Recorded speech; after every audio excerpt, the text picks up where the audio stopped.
Yo, Grand Rising, what up, people? Welcome to Deconstructing Christianity. I am your host, Coach Renz, and tonight is our Tuesday night show. We do a show every Monday, Tuesday, Wednesday at 8 p.m. Eastern Standard Time. And while we are getting ready, I got a triple threat tonight. Those who know the show, hold on, I got to show it off. Just had dinner. Those who know the show, of course, triple threat. Got my cigar. We got the coffee. And tonight, I got some cheesecake. I normally have never eaten on the show, but I'm gonna eat this cheesecake because I ran out of time frame with the dinners. So oh well. Oh, but this is gonna be good. Cheesecake, coffee, and cigars. So tonight's conversation is going to be about King David and the Goliath story and a little bit of King David in general. Is it a true story? Did it really happen? What is it based off of? Is it a Greek story? If you saw my video earlier today, I posted a video about this subject matter. So half of the information that we're going to discuss was on that video. Well, at least the starter part is on that video. So if you didn't see it, you'll be all right because we're going to talk about it at length today. Anyhow, we're going to talk about it. We got 5 minutes before the show starts. So I got 5 minutes worth of cheesecake. Oh, that is so good. Cheesecake and coffee with cigars cannot be beat. Time to light the cigar up. I also posted a video that talked about what we're going to be doing here in San Antonio on the weekend of October 31st through the 2nd of November for our meetup. The link is in the bottom of that video. It's in the description on this video. So I look forward to you guys being there. Go ahead and reserve your rooms now.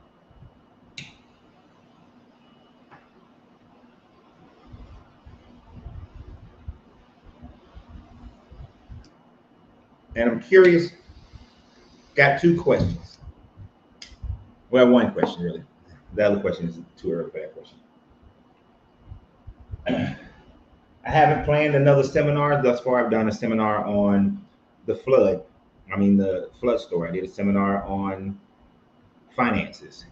If there's another subject matter of a seminar you guys would like to hear about, talk about, let's discuss it. I was planning on doing one about the Exodus and the validity of it, as well as the Jesus character historicity. Cheesecake, coffee, sugar.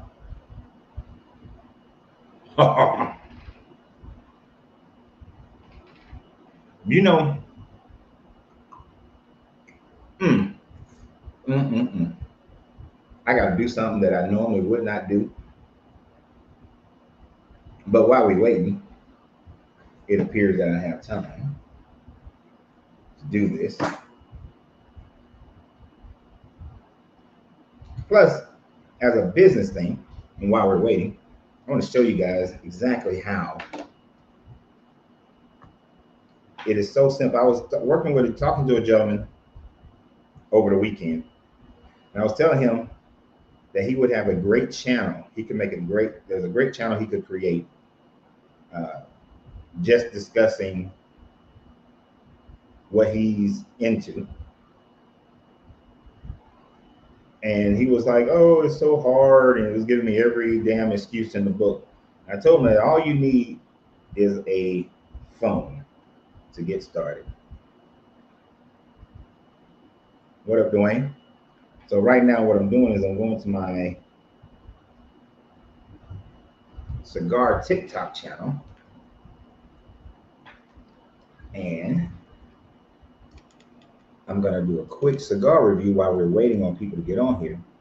But I want you guys to take this as how you can create business for yourself, an online social media aspect. And it doesn't have to take a lot. It doesn't take a lot to do it. Okay, come right quick. Mm-hmm.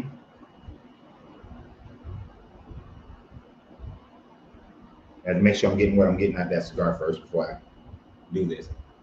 But for all my cigar guys, this is how I do my cigar videos now. I got my phone, got it on here. So if you want to start a channel talking about anything, it's as simple as what I'm about to do right now. All right. This is how I do it.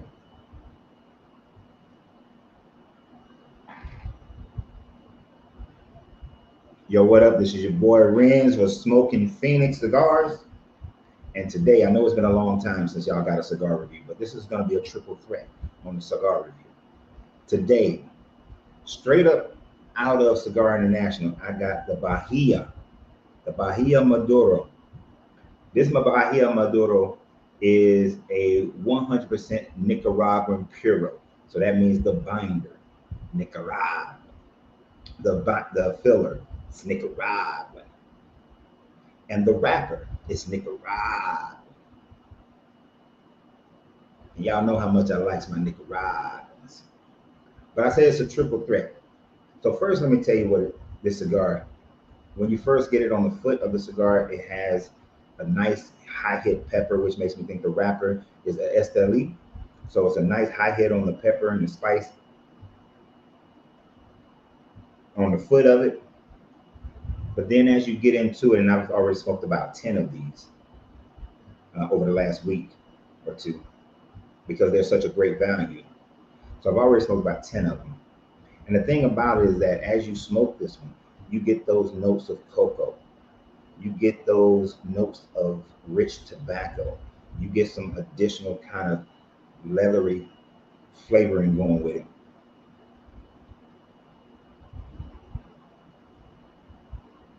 And there's like a little bit, now that's just straight great cocoa. I was going to say a little dry fruit, but it's a little nuttiness with the cocoa that comes through on this cigar. So it's for low cost smoke, the Bahia, it's a great cigar. But I triple threaded this thing today. How did I do that? Well, one, boom, I got some good cheesecake. Mm, mm. Take a sip of this Mexican tortilla coffee. Mm.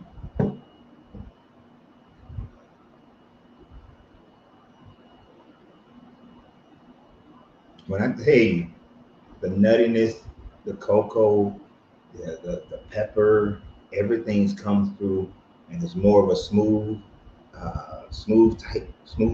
cigar.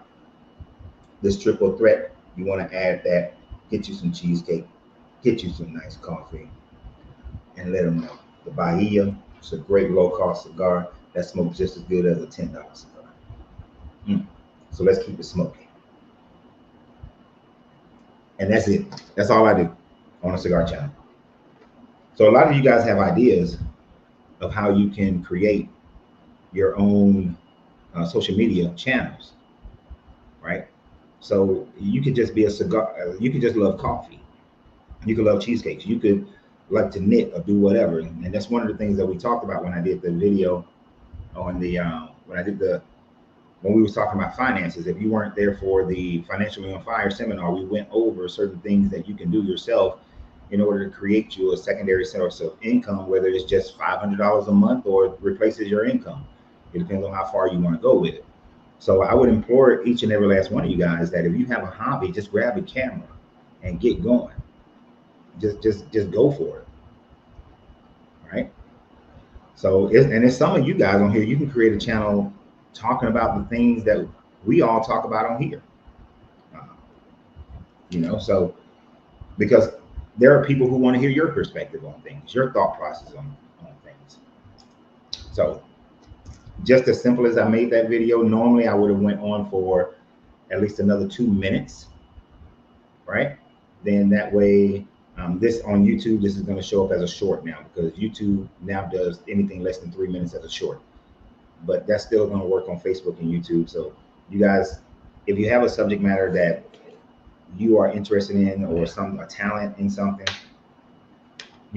get it on social media. Get in on it. You never know where it may take you, right? Whether it's just it pays your car note, and to some people, just paying off the car note would be great. You know, just something that little extra. And you saw how long it took me to make that video. It was about a minute to set up, and then 2 minutes and 47 seconds to make the video, and that's it. That's it. So let's get to it, which leads me into the other thing. If you was making an extra $500 a month, coming to the meetup wouldn't be any problem whatsoever. No problem whatsoever. I know Dwayne has already signed up, so I know he's good. If anybody on here right now has already signed up for our meet and greet, let me know. Anybody's already signed up other than Dwayne. We already know Dwayne signed up. And get some buying time so I can finish this cheesecake.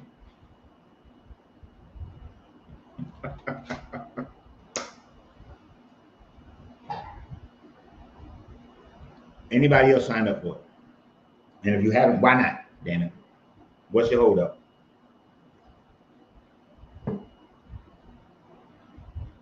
No, you can't do cheesecake with strawberry shortcake. Yes, that'll probably work. That'll work with some cigars as well. You ought to try that, Dwayne.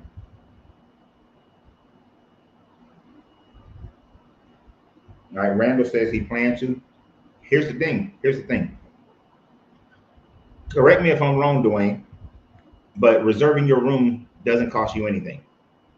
I don't think you have to put any, there's no charges, no initial charges for reserving your room, just like any other hotel reservation.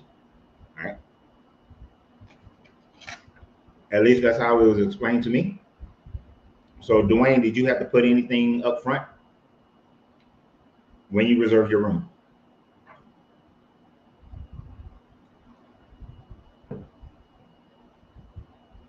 I need you to answer that, Dwayne.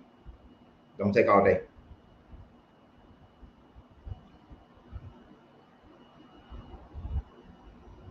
Exactly.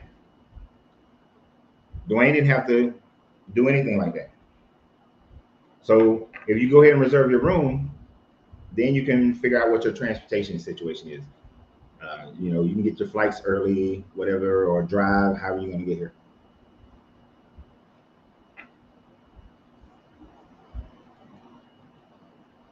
So who saw the video that I produced earlier today on this subject matter? About 3 hours ago, I posted a video on Facebook, YouTube, and TikTok about this David and Goliath story. Maria saw it. You changed your name. All right, Maria saw it. Good. Yep.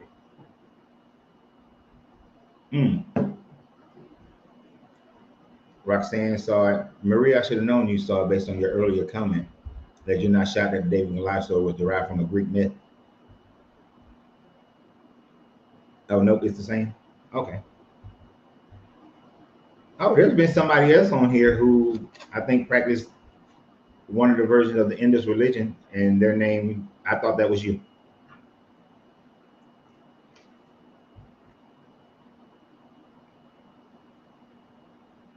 Because you are my Maria who practiced the I forget how to say the name. Starts with an A type of Hinduism. Okay, so a few people saw it. Cool.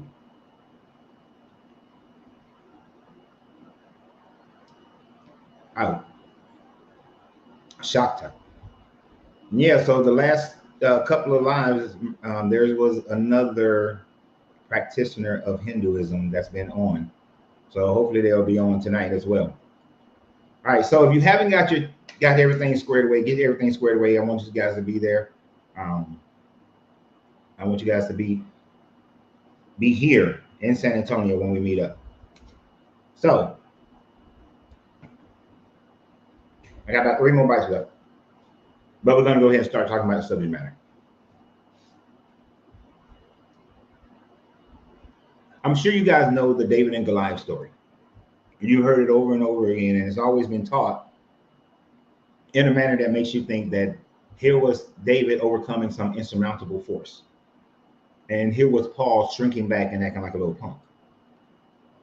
But what if I told you that about 300 years earlier, that something that was skipped over, because I don't even remember reading this in English lit. I mean, not English lit, but in my literature classes when we read the Iliad and the Odyssey in the 8th grade, and then when I did it again in my AP literature class in my senior year, we read the Iliad and the Odyssey, and this story was never talked about during that time frame. It wasn't until I was stationed in Germany that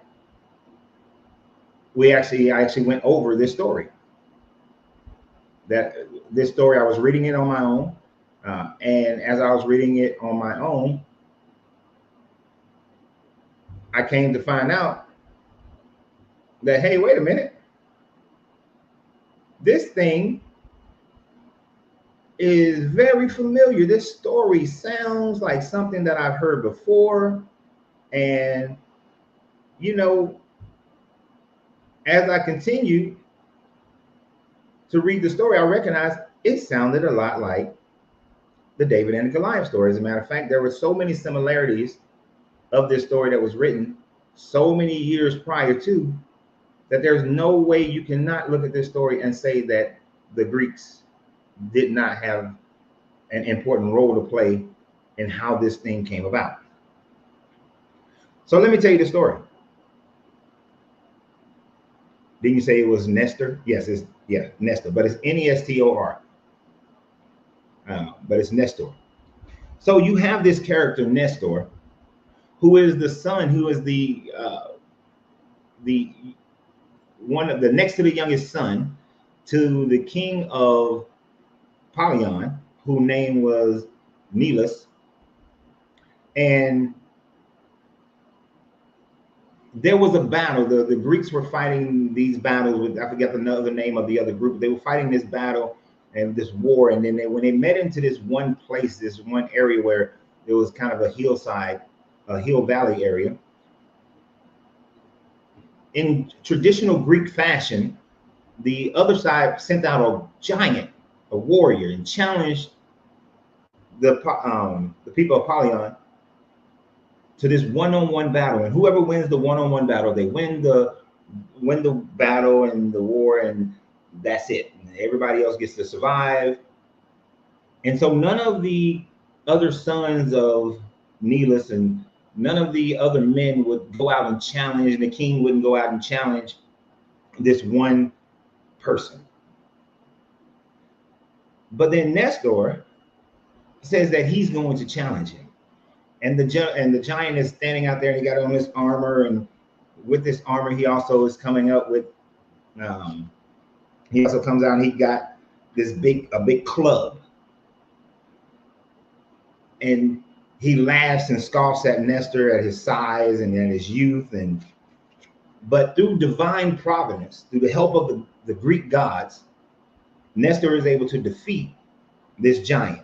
And after he defeats the giant, he takes his chariot and he rides off with his chariot. And then the Pelion troops go and they chase down and the other forces as they run away.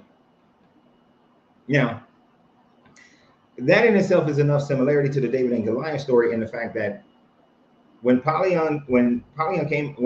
Nestor came up to his father Nilus, he was like, "Put on my armor." And he said, "No, I can't wear your armor. I'm not used to fighting in your armor." The same way Saul tried to do with David, telling that he was too young, telling that he needs to wear his armor. He scoffs off the armor. He's the same way as one of the youngest brothers, and in Nestor's case, the youngest brother, is the one who says, "I will fight this battle against this giant." Same way with David coming up and all the other army and his brother, and even Paul, who was a head taller than everybody else. And they estimate that Paul was at least 6 feet tall and that Goliath was 6'9". Even Paul wouldn't fight, just as King Nilus wouldn't fight. So in the same way, he goes on and takes the fight where nobody else is going to take on this challenge. David defeats Goliath, cuts off his head. The troops chase down. The Israelites chase down the Philistines. Nestor defeats this giant. He just kills him. Doesn't say cut off his head. Took his chariot though. Took his chariot. Took his ride. Took his whip. And then they chased down the enemy troops and destroyed them. Now, in similarity, Nestor eventually becomes king of Polion, the same way as David eventually becomes king of Israel, according to the story. Now, Nestor becomes this wisest guy with all the Greek troops. This is at the time frame that Agamemnon and Achilles and the battle and the Trojan War, and he becomes this wise general that all the troops seem to come to. He's credited with being the calming voice between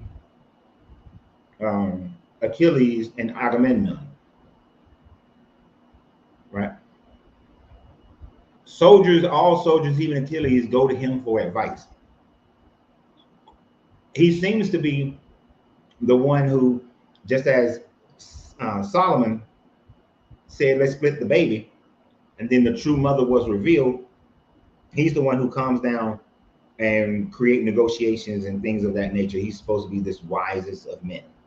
He's the one who is credited with coming up with the idea for the Trojan horse. Oh, that picture is horrible. I thought it looked better on my screen. It looked better before I put it up there. So the Trojan horse was his idea.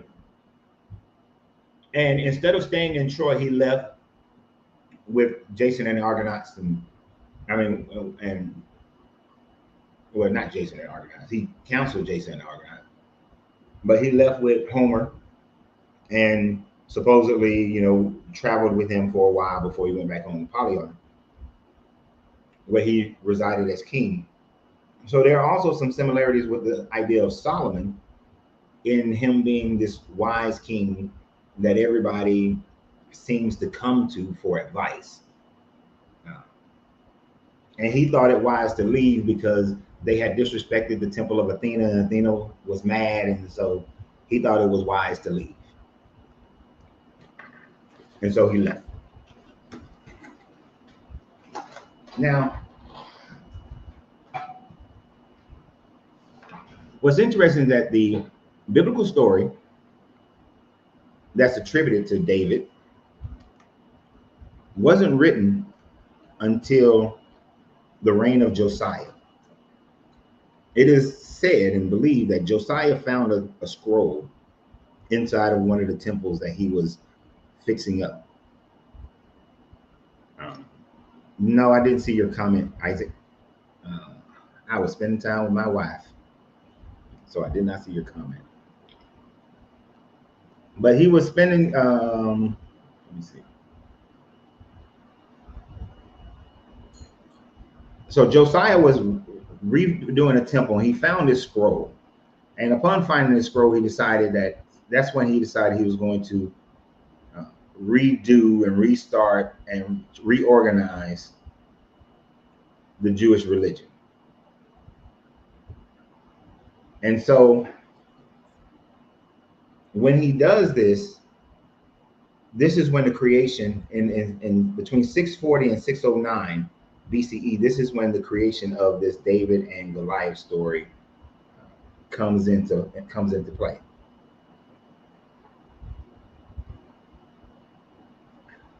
So when we see this story, we recognize that it wasn't even written until the 7th century.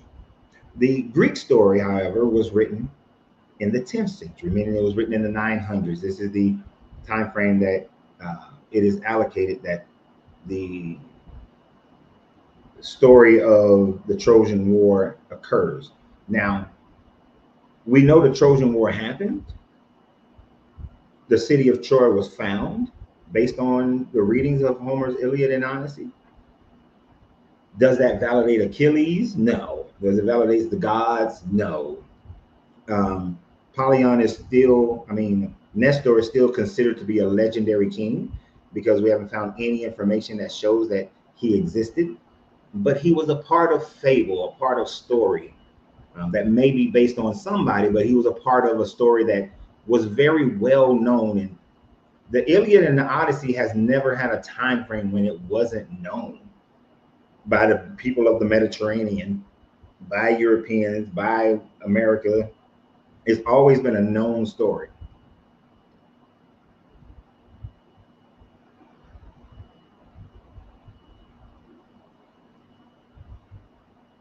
Most historians, okay, most historians agree that the Trojan War did happen, but like I said, Nestor being real, there's no evidence of Nestor ever actually existing. At least haven't found anything yet. Now, it is easy to see how many things the David and Goliath story takes from this Greek story. It's illogical to think that they did not take from this Greek story. Now, one of the questions that I had to ask myself is, well, why would Josiah need to write this story? Right? So in their legends, they believe that there was a King Saul. And this King Saul, he was a Benjamite. He was from the tribe of Benjamin. And you know, if you think about it, Josiah does the tribe of Benjamin so dirty in books like Judges. You know, in Judges 19, the story in Judges 19 where they rape the woman till she dies, those were Benjamites. The ones who they fight against, that all of Israel come and fight against, those were Benjamites. Then the Benjamites are the ones that are 600 left, and out of that 600, they find 400 wives, and then they go and kidnap these other 200 women from another tribe who didn't show up at the meeting. Those all were Benjamites. So when this idea of Saul is being written, Saul is written as a from the tribe of Benjamin. And then when hold on, hold on. The Greeks would take your identity when they conquered you. This would be true, but at this time frame of this rewriting of the writing of the story of David, the Greeks hadn't conquered Israel. The Greeks wouldn't come and conquer Israel until around, I think it's like what, three to 200s BCE. So this has been written in the 600s BCE. So this is just a straight ripoff.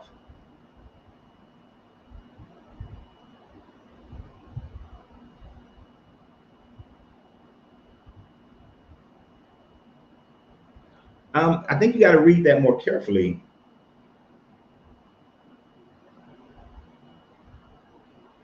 In my reading, hold on, I'm going to take a detour for a second. I understand what you're saying. Let me find it just to make sure. Shit, I shouldn't close that. Hold on, y'all. 2 Samuel 19 RSV.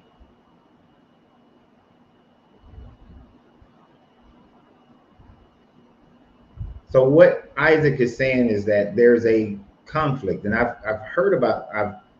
seen this conflict before. And there's a conflict where it says that a different person is the one who killed Goliath.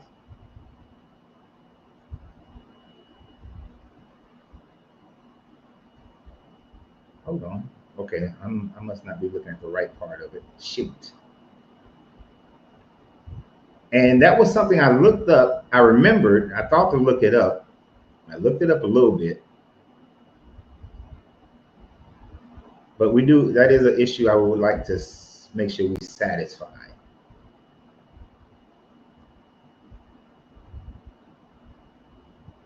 Oh, it might help if I was in the right chapter, huh?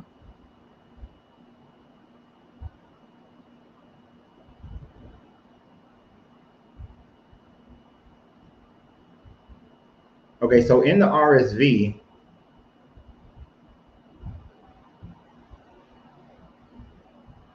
huh? I must have not been looking at RSV. I was looking at some other translation. But yes, it says that um, Elhanan, the son of Jeroboam, who was a Bethlehemite, slew Goliath the Gittite.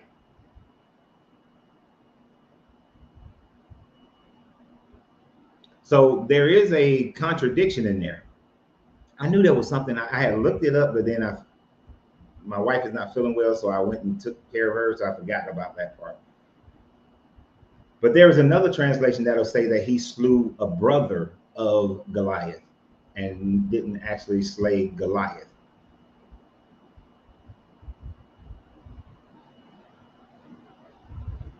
And it will be, I don't know what translation that says that he slew a brother of Goliath. Let me see here. This is why I like doing this. So here's what's interesting, Isaac. If you read an NIV version, the NIV version said, in another battle with the Philistine of at Gold, same dude, Elhanan, killed the brother of Goliath of Gitti. But the RSV, which is the RSV or the updated RSV, is going to be your most accurate translations. See, oh, you make me sick, Isaac, because now I'm gonna have to do a video tomorrow showing these two differences. And I know I had saw that, and I was like, oh, wait, hold on.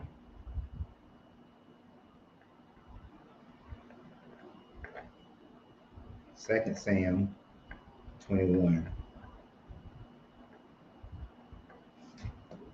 So it's interesting how right there is there's a contradiction in there, and it's allowed to be there. Hold on, Roxanne, you're getting too far ahead of me.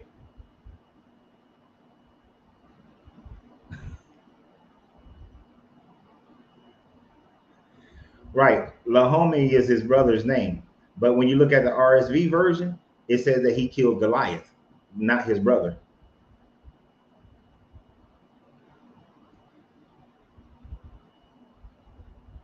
And the RSV versions are going to be translations that kind of hold strong to your King James version, which your King James is probably one of the worst translations,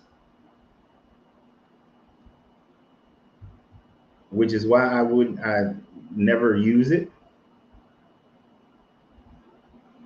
And let me just check it one more time. In the RSV, there is nothing about the brother being slain by um, Elhanan. It is Elhanan slew Goliath.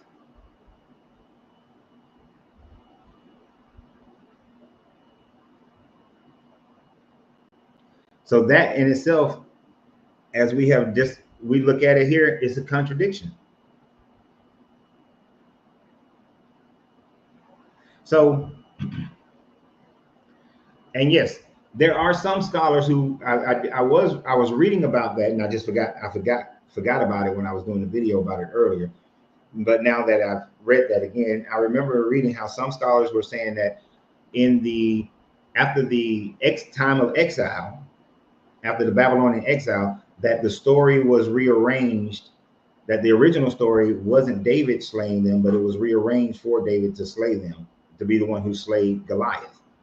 Um, and they just took from this guy in Second Samuel and applied that to David.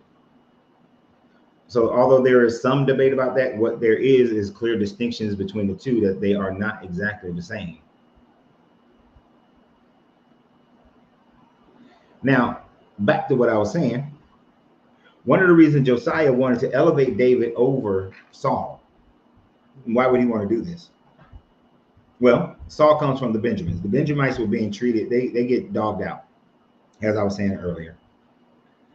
And when you look at Saul's, and so that's why I brought up Saul's family heritage here. Of course, there's a lot more people between Benjamin and Ner, but I wanted one that you guys can see clearly.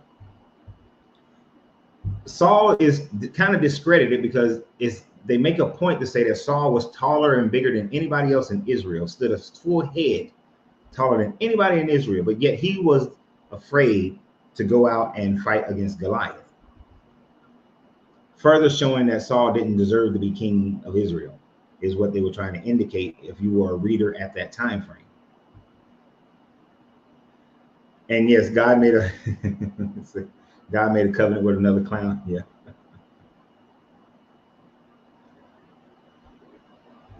And yeah, it is the same Goliath because they're described as the same of having that spear that was the size of a weaver's beam. So it is no doubt that it's the same Goliath. So Saul is made to look bad. You know, he goes, he punks out as far as fighting Goliath. He disobeys the God's commands when it comes to taking possessions of people they've destroyed. He's just breaking the covenant, breaking the covenant, breaking the covenant. The question then is, why would Josiah be so against Saul? Well, he comes from the tribe of Benjamin.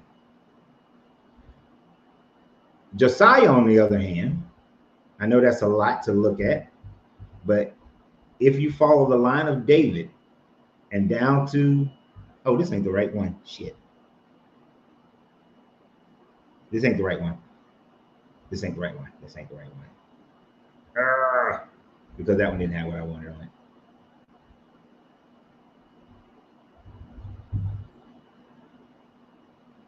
Hold on, hold your horses. Oh, there's a reason why I wanted that one, but that one is for a different part. So you follow the line of David. David then has Solomon. Solomon has Rehoboam, whatever how you say his name. Go on down that list, keep going down that list, and then you finally get to,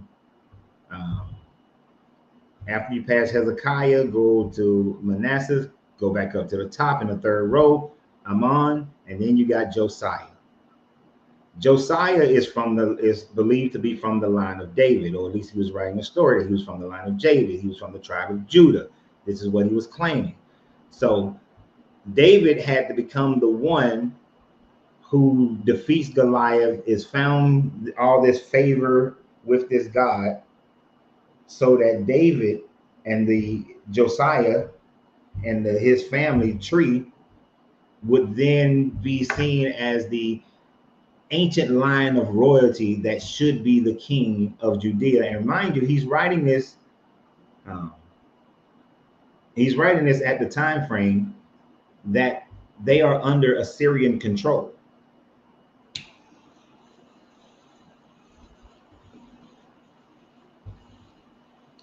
They shacked up in Bethlehem, paying tithes, paying tributes to the Assyrians. And Josiah is saying that their line is the rightful line of kingship for the tribes of Israel. Now, although Josiah meets his end in 609 in the battle at Megiddo, they never reign. They will never reign again in Israel. And but they claim Joseph and Jesus is from that same line, that he's coming out of this tribe of Judah. But this also creates the idea that the Messiah, the proper kingship line, should come out of the tribe of Judah and not the tribe of Benjamin, because he changes the story. Now, one interesting thing to note, since Jesus is supposed to be so Israelite, such an Israelite, when you look at these family lines, you see that Solomon was married to Rahab the harlot, who was a Canaanite. Boaz, they had a son named Boaz, so he's half Canaanite, half Israelite, right? He marries Ruth, who is the Moabite, which is also part of the Canaanite clan, who was established with Lot and his sex with his oldest daughter. but she's a Moabite. So Boaz then has Obed. So, you know, genetically or culturally or ethnically, I should say, Obed is only like 1/3 Israelite. And then you got Jesse, and Jesse, you don't know who David's mama is, and you got David, and he gets with Bathsheba, right? We don't know what Bathsheba was.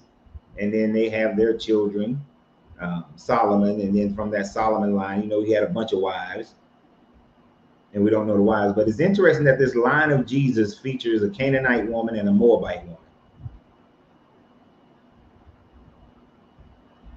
So I thought that was just an interesting add-in there to this whole storyline. So now, so we can see that this story is truly a Greek story that's been cultivated over to the Israelite story during the time frame that they were being oppressed or being conquered by the Assyrians. And of course, right after the Assyrians, they were conquered by the Babylonians.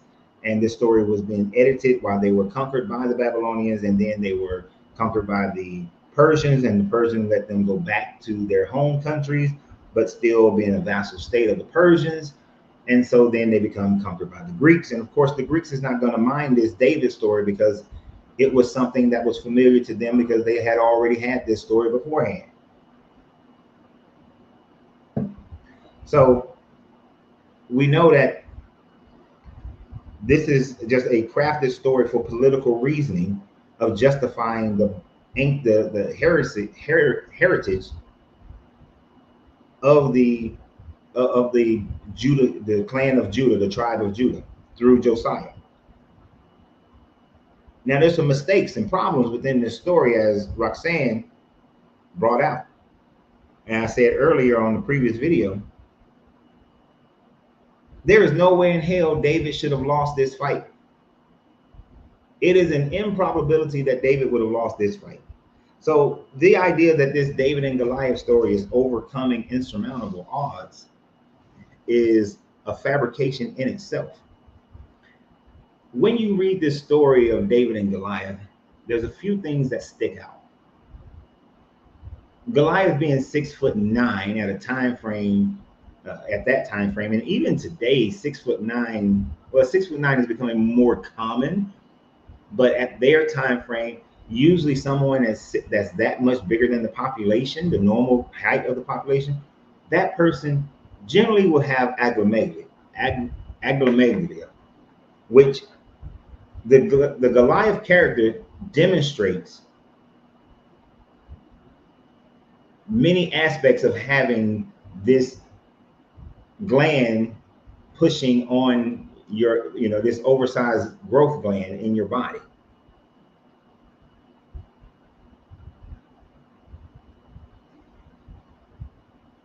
Now, they wouldn't preach that David was getting his ass whooped, but I'm gonna cover that tomorrow in a video, Isaac, because I would have to go back and read a whole bunch of other stuff right now to really hone in on it. Because I see that up in that chapter 21, like in verse 17, where his men tell him not to go back out there no more. But let me handle that in another video. So Goliath, if you look at Goliath, you're looking at a guy who, in his prime, 6'9". Think about a prime Andre the Giant. Prime Andre the Giant was kicking everybody's ass. There ain't nobody whooping prime Andre the Giant's ass, right? Nobody's whooping prime Andre's ass. But WrestleMania 3, Andre the Giant, that's a different Andre the Giant. And mind you, by that time frame, he was only in his 30s, I believe, late 30s, early 40s. So still in a stage of life where a fighting man is still, you know, a hell of a fighter, right? But when you look at the story, Goliath says that he had to be led out, and he had to be led out by someone. Goliath also told David to come to me because he couldn't really see him. He told David that you must think I'm a dog that you came out here with these sticks. S plural. David only had one stick. One of the symptoms of acromegaly is when your as you get older, your bones cannot handle the weight, the stress, right? As you get older, people with acromegaly, they tend to develop severe nearsightedness or double vision.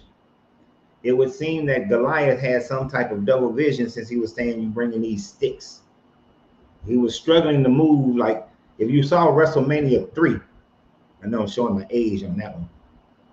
If you saw WrestleMania 3, the reason why the participants were being carted out in WrestleMania 3 at I think it's the Superdome or Silverdome, at the Silverdome, is because Andre the Giant could not walk from the back dressing room all the way to the ring. So everybody was carted out so that they could hide the fact that Andre couldn't walk that far. And if you watch that match, he was leaning on the ropes a lot. His body couldn't take it. And when he told Hulk Hogan to slam him, Hogan was scared as shit because they knew Andre's back was all toe up from the floor up. Right? So Goliath is demonstrating the same situation of having acromegaly, and with him being an older warrior who just relied on his brute strength in close combat, because he expected David to come near him. David's own people expected David to put on armor and fight in a hand-to-hand style of combat. But David was like, nah, bro, I'm an artilleryman. I don't do that. I fight with a sling. I kill bears and lions with slings. Now, if you have ever studied Roman history or Roman war tactics or Greek war tactics or just any ancient war tactics, you got to understand, slingers, they were some serious artillery. Slingers could hit a target at 200 yards away. That's 2 football fields. They could hit targets. They were known to hit birds in flight. The velocity that they are hurling their stones or metal balls is impactful of a 45 caliber pistol, right?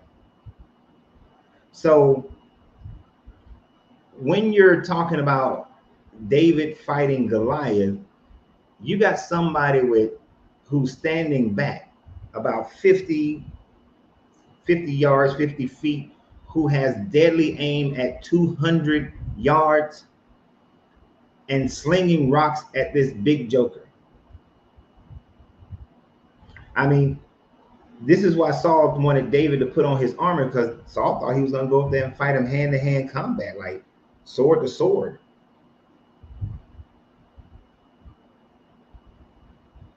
So I'm tell you a little story. I was in this combat situation. There were some dudes about 125 feet away. They were firing AK-47s. AK-47s are not accurate at that distance, right? They're not as accurate as our M16. I also had a 204 grenade launcher on mine. I didn't need to get within 50. Now you get within 50 feet, somebody got an AK, you got an M16, that's a harder battle. But with that 203 grenade launcher, I'm popping rounds and they don't stand a chance. Not a chance. They didn't stand a chance in hell with the distance that we had between us, and I got a 203 grenade launcher on my M16. So when you got somebody, and that's what, even though you can shoot one of those things technically like 1,000, but it's more effective at 800 to 500. If you have any distance that we're not fighting up close and I got a 203 grenade launcher, you're done. David had a 203 grenade launcher fighting against somebody who was armored like heavy artillery. I mean, like a heavy, like a Humvee. It's not a fair fight. How did it feel to have that power at your fingertips? I mean, that one wasn't as powerful. I've shot other things that were more powerful. Now, the AT4, shooting that at a building and seeing it blow up, that was like goddamn.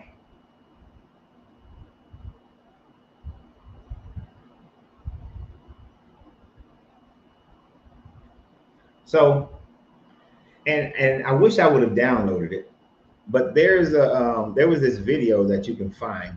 It shows this dude with a sling, and they're look like they're in Israel somewhere.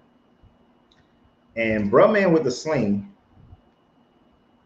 he hits this target that's about I can't remember exactly what they said how far away it was, but it was at least more than 100 feet away. And he hits this metal target with that sling and knocks the shit out of it. So a boy with the sling can kill you with a grenade launcher. Do you even listen or comprehend what I'm saying? I'm comparing the dude with the sling with the man walking around with some Greek style armor, which is another reason why you know the story is stolen from the Greeks, because the type of armor that is described in the Bible that he had, that Goliath was wearing, was more akin to the Greek armor of the 6th century BCE, not something that would have been 10th century BCE. But anyway, beyond the foolishness of others, um,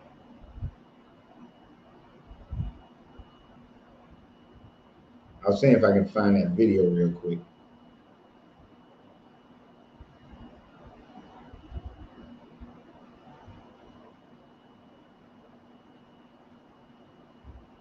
Oh, I know y'all can't see that well.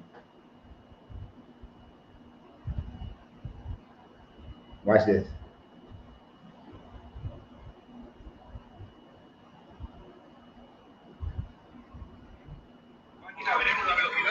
Yeah.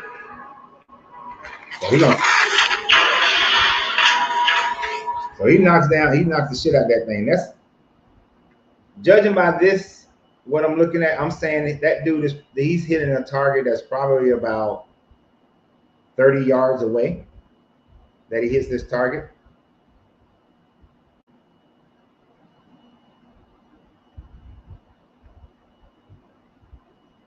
Um, if this is another guy, I think he hits this target, he hits this concrete block. He's all butt naked. I don't know why he's trying to show his little muscles. Man, get to the sling, goddamn.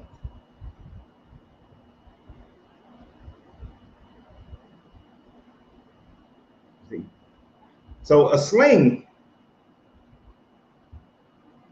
So now I want you to think about it. You got Goliath thinking that he's finna fight hand-to-hand combat. And Goliath is a distance away from him, has double vision, needs help getting to him, wearing all this armor. This dude got some rocks, and the rocks that are in that area by which they are talking about are denser than the average rock. So it's more like, so it's going to have more impact.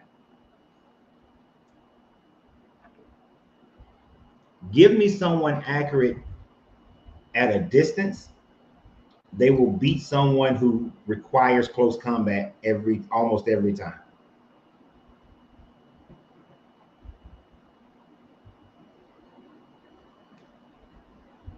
And see, this is why I don't let Primer get on here no more, because you don't listen, because your statement is stupid. It doesn't matter what you have, it's who gets off the shot first and hit.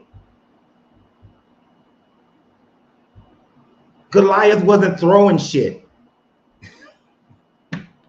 He was expecting hand-to-hand combat. David was fighting from a distance with a sling that is like that got the strength of a 45 caliber pistol. What the hell are you talking about? Jeez.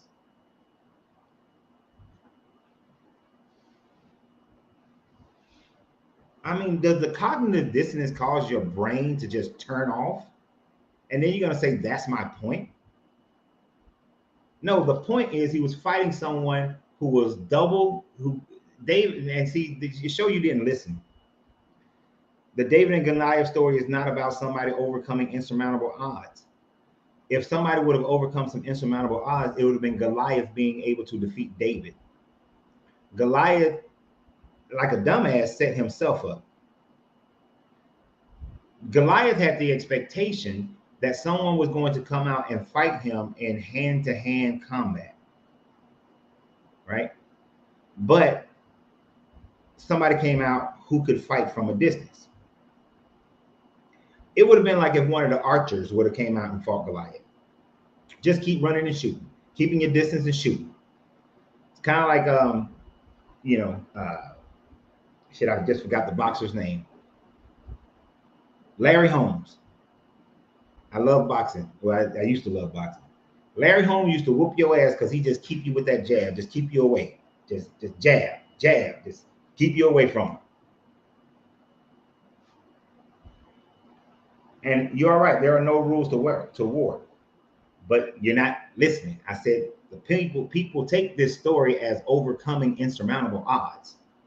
So the real story is, when you're facing a situation, you need to find where you have the advantage over whatever the issue is, not overcoming insurmountable odds. I swear, it's like your brain just shut off.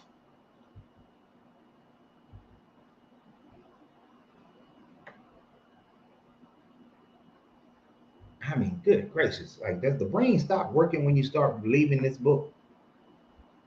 Because I'm very clear in what I'm saying. Very clear what I'm saying.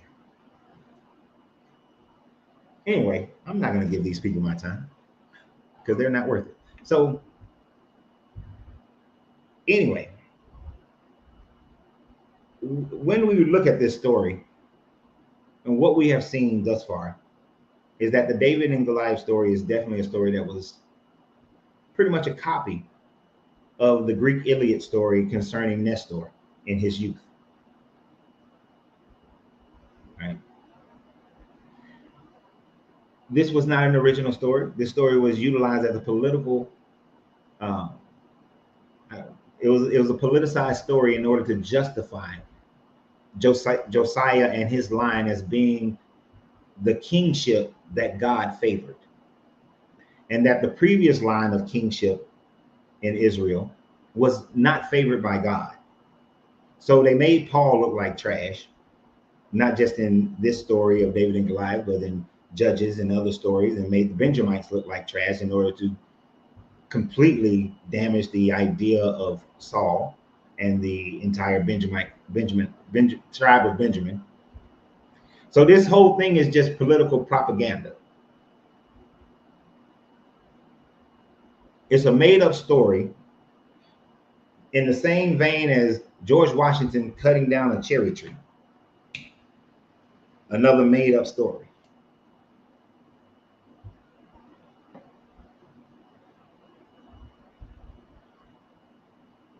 So,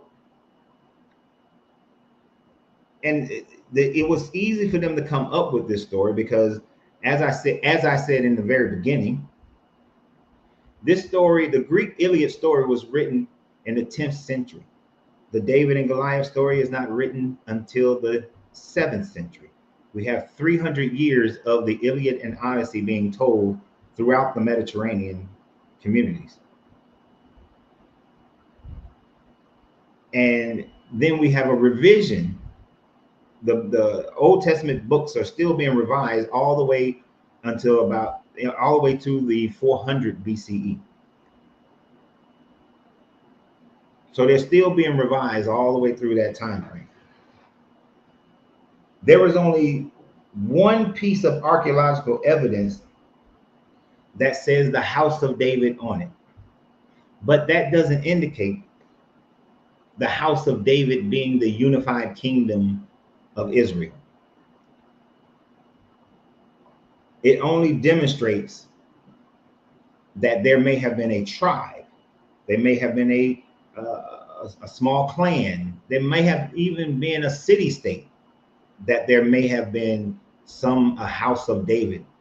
Or it could just simply be a rich person who was the house of David, because in those times, if you were a rich person, you would be considered the same way. But that is the only information, and it just says the house of David. It doesn't say he was a king. It doesn't say who he was, just house of David. But of course, the believers take that one little piece and make it so, oh no, that's the whole thing. The whole story is true.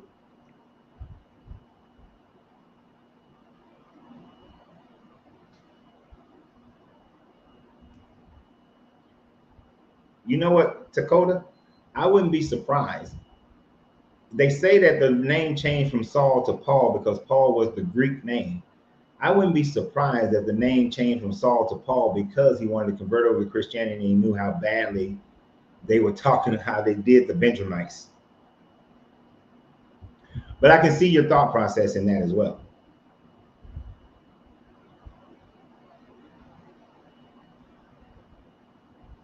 But there is no proof of David,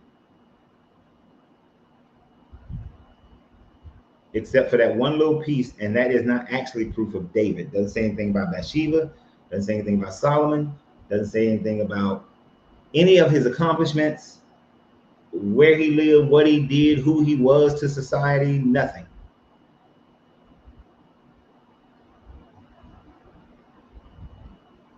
I know it's very interesting because I pulled up a graph to show how these people claim to be Israelites, but when you look at Salmon, he married Rahab, who was a Canaanite. Boaz was with Ruth, who was a Moabite. These people, they only care, and to them, bloodlines track through fathers. So you remain Israelite because your daddy was an Israelite. But of course, we know that's just not how it works.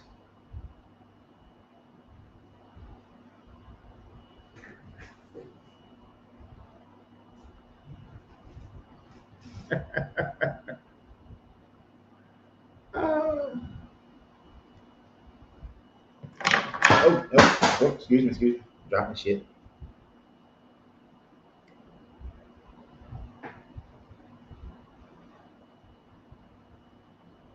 So, what do you guys think?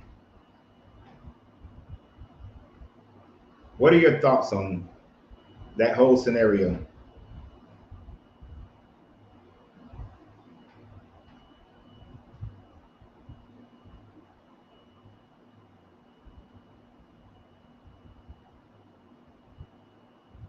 And I want to remember, okay, archaeological evidence of the house of David. Because I want you guys to be able to go look this up for yourself. Oh, so on the Tel Dan stealing.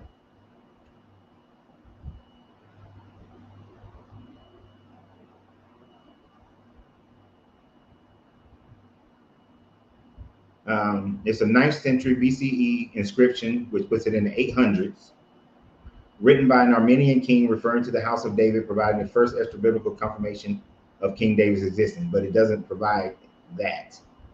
It just says that there's a house of David. It doesn't say what about this house of David. You see, they like to make assumptions. Like in this little write-up here, it says the dates to approximately 140 years after David's death. That's if you assume the Bible is correct. If you make that assumption, then you can say, yes, it's 140 years after his death. This Armenian king could have been talking about a house of David that was in existence at the time frame that he inscribed it. Why else would an Armenian, why would this Armenian king write that on there? It doesn't tell why. Was he defeating someone else who was from the line of David?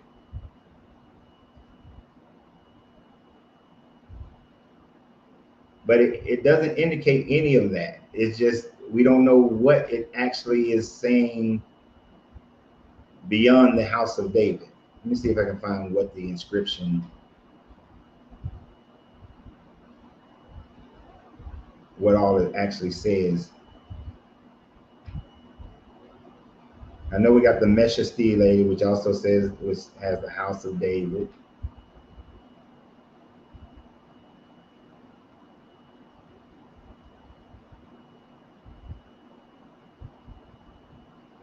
What is the full encryption on the Tel Dan stele? I said encryption.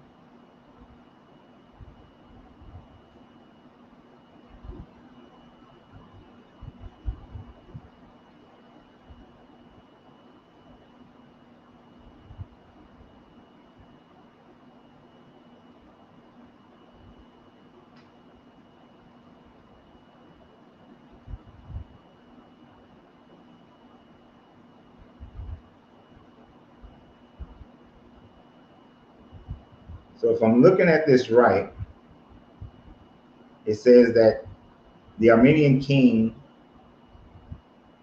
over his two southern neighbors, the king of Israel and the house of David,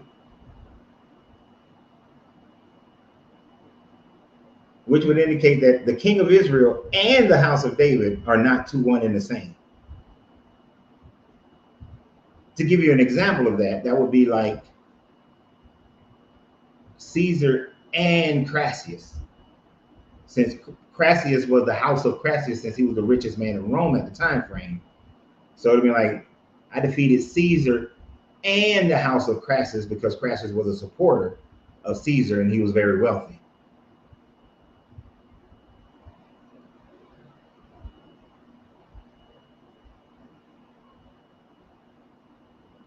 Prima, I am not putting you back on my thing ever again because all you do is talk in circles and you don't listen.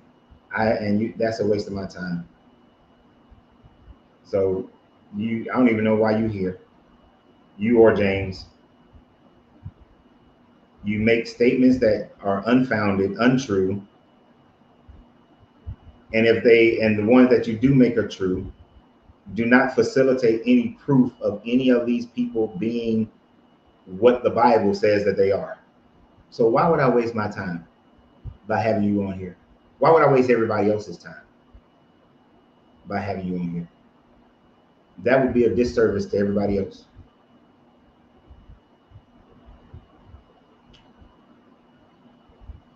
So go ahead and cry and say what you want to say, but I don't care.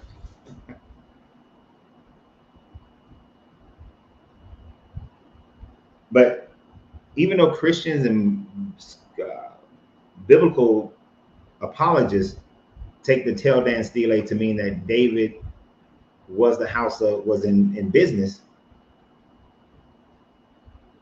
the problem is that the Tel Dan stele doesn't place David in the time frame that the Bible would place him. They have to make this leap to say that that was King David, but it just says House of David. And I was trying to see one more thing.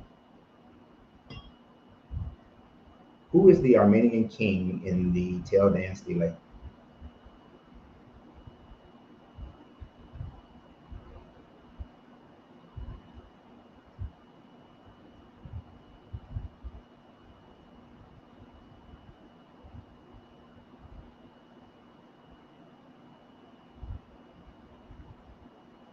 The Armenian king of the Tel Dan stele.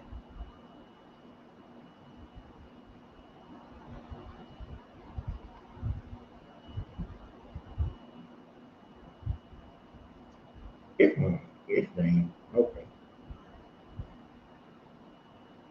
Hold on.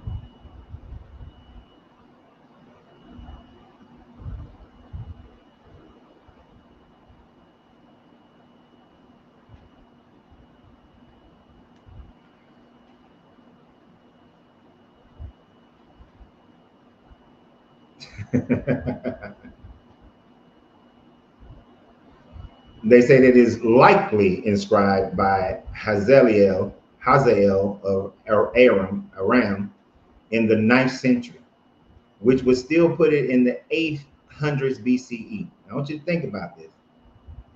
If a 800 BCE Armenian king said that he defeated the king of Israel and the house of David, then he defeated them in the 800s. The Bible story tells you that David had to be somewhere around the tens, in tens, maybe late 11s, but he had to be in the tens. About 200 years, almost 200 years difference here. About 200. This man is claiming to beat somebody who was 200 years old. The tale of two Davids.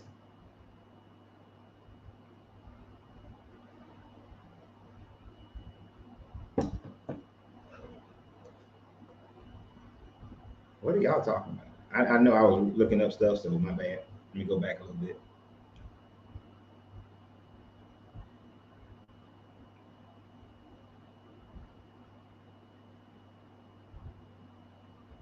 I get cooked every time. Man, please, you have lost every time you come on my channel. You lose your argument. The only thing we've ever agreed upon is that kingships after Hezekiah and locations are most likely real. But none of the miracles and none of that bullshit. So stop with your lying ass, liar. That's why I wore the shirt today.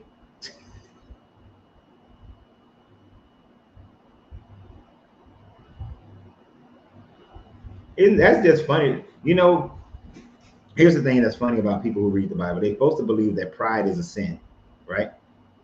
They're always supposed to believe that. That's what they believe. Pride is a sin. But most of you guys was on here when the last time Primer was on here, and he was trying to do, we was talking about the kingships. And I agree, Hezekiah.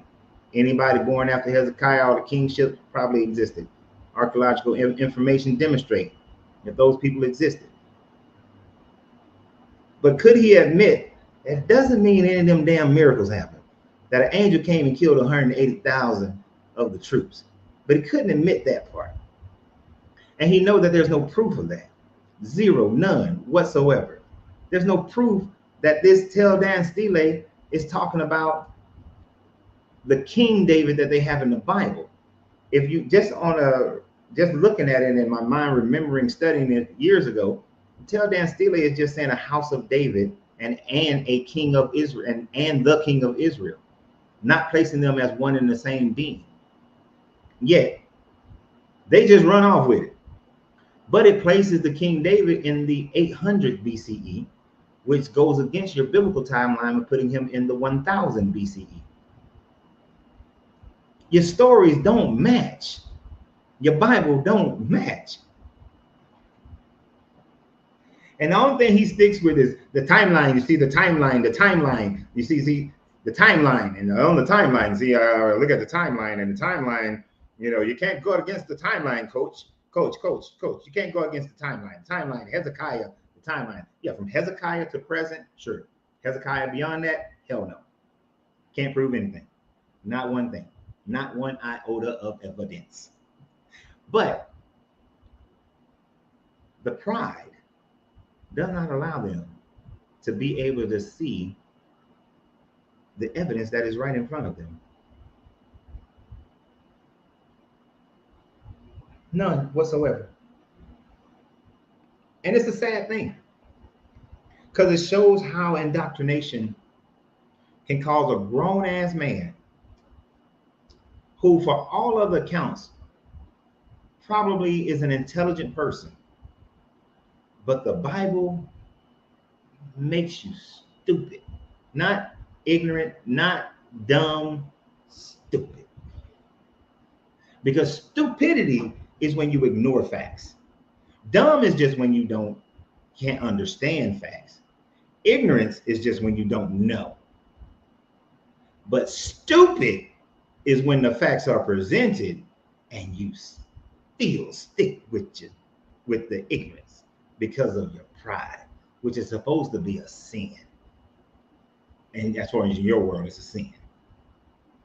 I find these Christians, these Bible believers, to be entertaining in that mentality. And then you got, and I'm fuck it, I'm on a roll now. And then you got ones like James who come on here and repeat the same shit over and over again. Doesn't know how to form a freaking sentence at all. And the only thing he can resort to is calling people names and making nonsensical statements over and over again. And for some reason, the amount of pigmentation in my skin has a determining factor as far as my intelligence. You've already let us know that you have a mental problem, that you have a disability. You yourself, I'm not picking it, I'm not making something up. Those who've been on here knows that James has admitted before all of us that he has some disabilities. And maybe that's why he can't form a sentence. But it is also why he can't form a fucking thought. And the only thing he can do is cut and paste on every video, cut and paste. Doesn't matter what the subject matter is. I'm a cut and paste and cut and paste and cut and paste. The same stupid stuff. Now I'm gonna give him a little bit more credibility than I give Primer, because Primer doesn't have a disability, he just has stupidity. Yet, even in your lack of an ability to understand things, James, the best thing to do as a black man is that when you cannot add to a conversation is to shut all the hells up. All the hells up. Just shut it up. Whew. That felt good. That felt.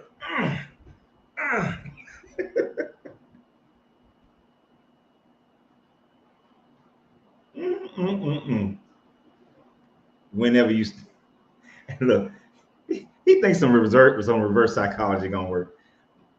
Dude, I cuss no matter what. I cuss whenever I feel like it.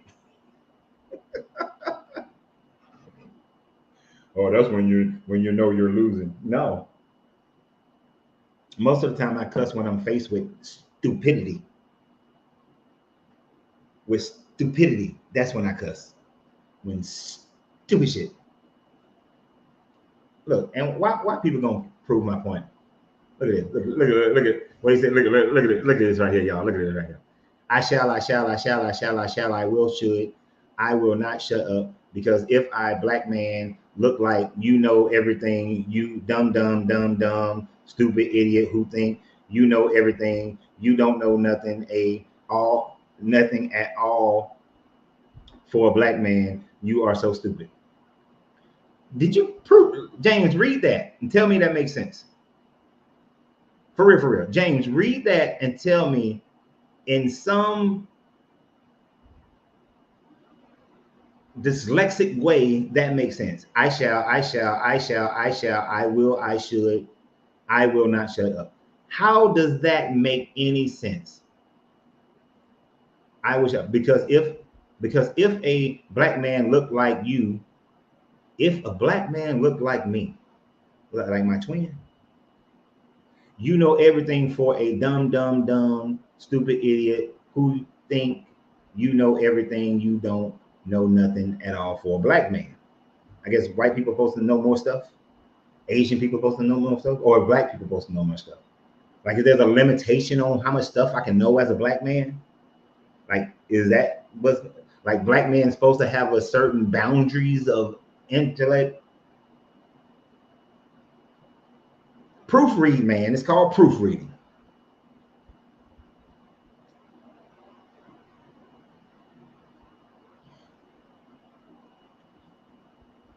Oh, now he big mad. He done wrote the whole story. No, I said you were the dumbest mother. He put a period. Oh, snap. He got a punctuation. You're the dumbest person on the planet and you don't know what you're talking about for a black man. And it makes you so uneducated. This is the best sentence you've ever written. You're not very small. I think you meant smart. You're not tell us for personhood back. You're not you damn, you went back to it. You're not tell us for personhood black for a black man who think you know everything. You don't know nothing at all. You're not very smart. For a 50-year-old man, you uneducated for a person who thinks he is better than everybody else. I have never said that I was better than anybody.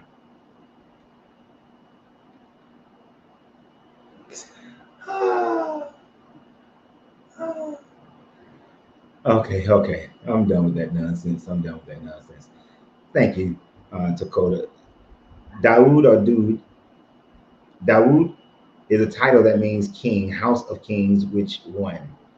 It's ambiguous. Dawid was Anatolia, or Kemet refers to a chief. You know what? I'll have to research that. I do recall researching that about 15, 20 years ago, but I would have to research that. But I think that it does have some, my memory does say that it has some indications of the name actually being a title, other than how people say David means beloved or something like that. But I would have to go and research that again. But I would also have to look at what the Greek, the language of the inscription at the Tel Dan Stele, and see what it meant to those people at that time frame. Because it doesn't, you can have a word that has similarities, um, kind of like when we was talking about the Moors. Uh, Romans called the people of Mauritania Moro, meaning people from Mauritania, whereas in the Greek, Moro meant black. So different people, similar word, different understanding.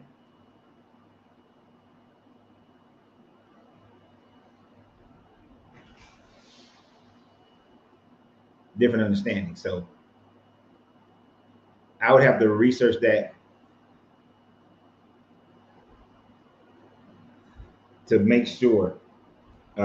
See what the people of Aaron, Aman would have, what that would have meant to them.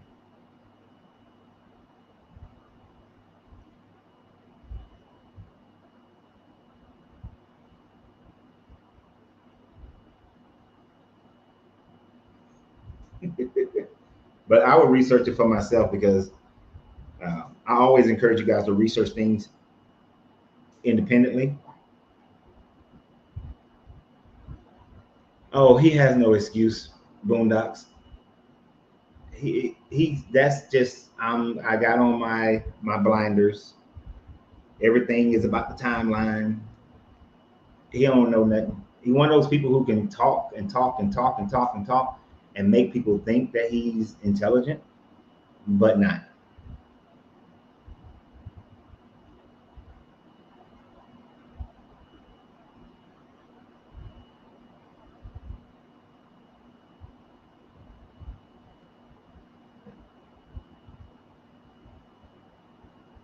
Right. Um, I see what.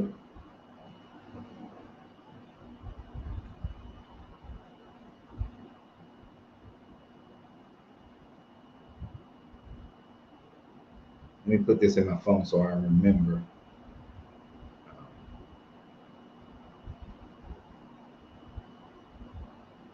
So I'll remember it. If I put it in my phone, it'll maintain it so that I can remember what I'm looking up. Why did it change it? It changed it in my goddamn own phone.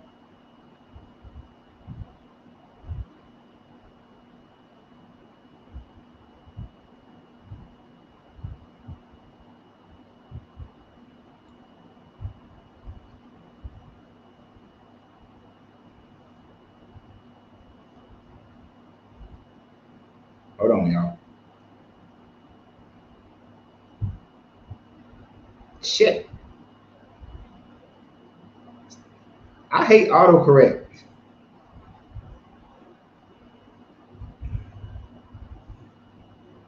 They just keep autocorrecting my goddamn phone.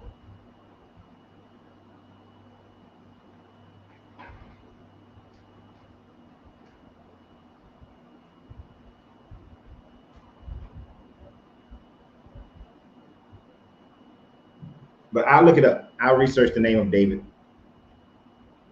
and do a video about it tomorrow.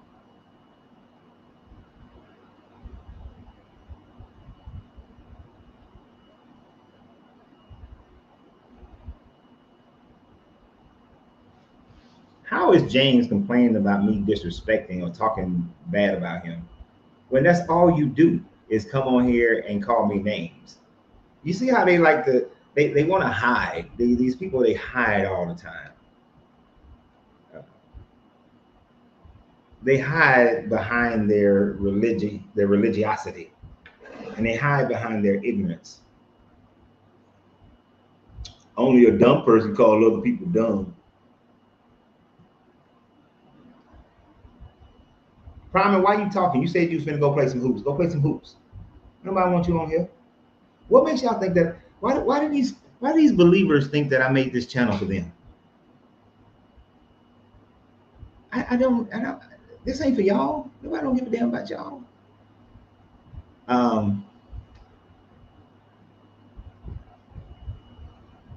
No, he told us that. I know you're asking a serious question. He told us that's his first language because that was the first thing that I thought concerning him was that English wasn't his first language, and that's why the comments are so bad.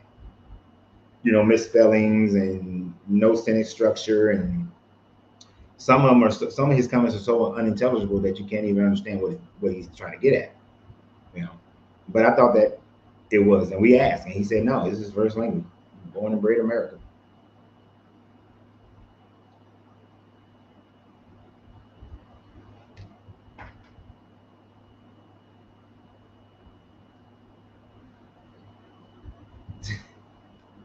Is that I'm here to correct the food.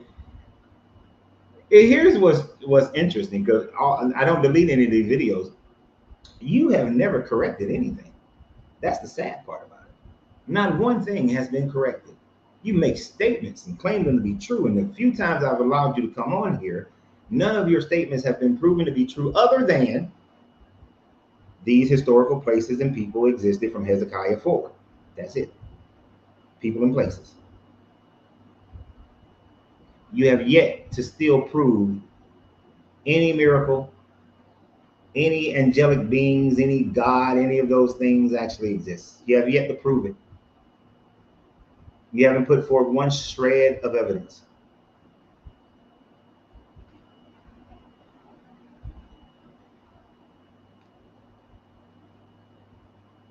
Not that kind of stupid, Jarvis. Put me on the knife?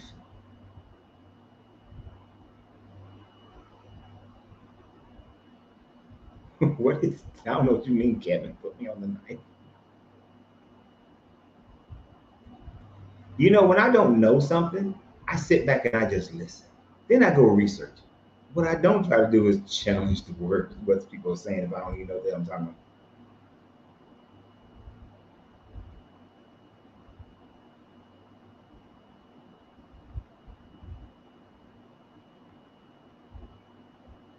What's good, Coach? You said how Urim and Thummim work, but how did casting lots work in the New Testament to choose the new disciples? Honestly, I don't know how casting lots work. How does casting lots to choose the new disciples work? I just know it says they cast lots.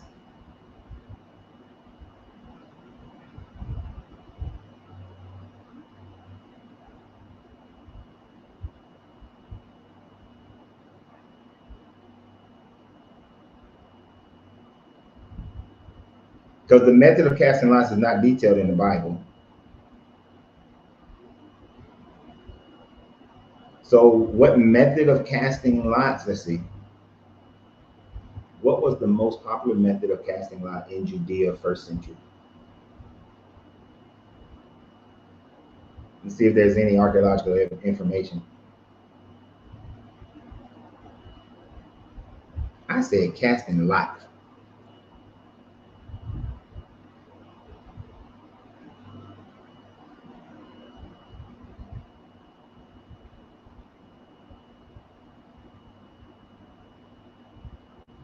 Because the Roman soldiers cast lots as well for his cloak, right? Uh,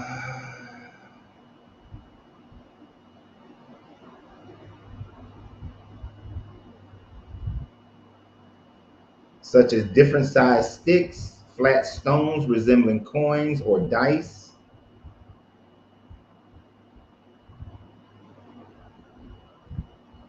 Of course, Urim and Thummim, drawing from a container, like pulling your name out of a hat. Oh, hold on.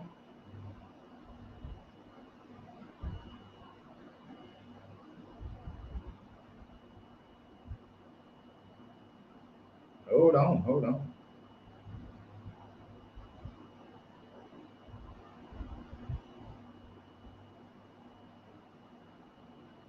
Let's see, let's see. I might have something. Roman soldiers with his garments.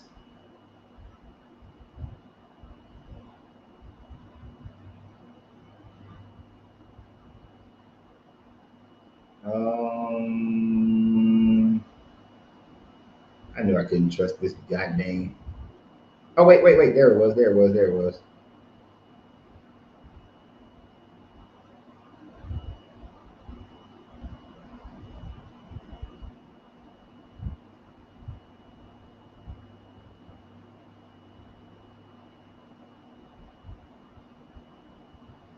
So it said they cast lots for them, and the lot fell on Matthias, and he was numbered with the 11 apostles. So if their primary ways of casting lots were sticks, throwing sticks, flat surface stones, or dice, then the sticks or something to that effect landed on Matthias.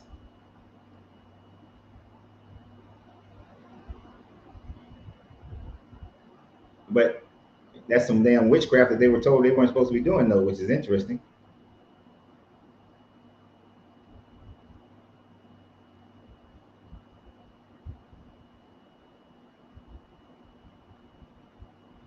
Right. I know that I know the practice of throwing some bones and pretending to read them. But the same would be when they throw the sticks and pretend to read them.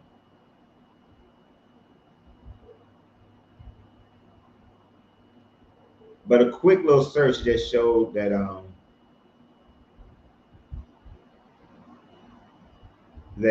they either use sticks, stones, or dice.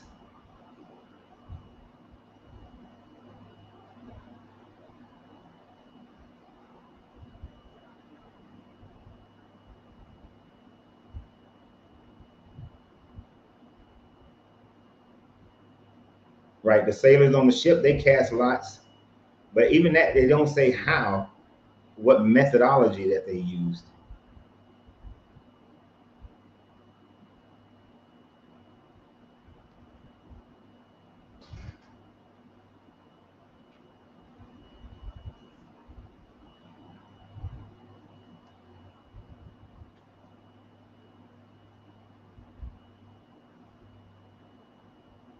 I know. I'm with you, man. I'm better with the dice.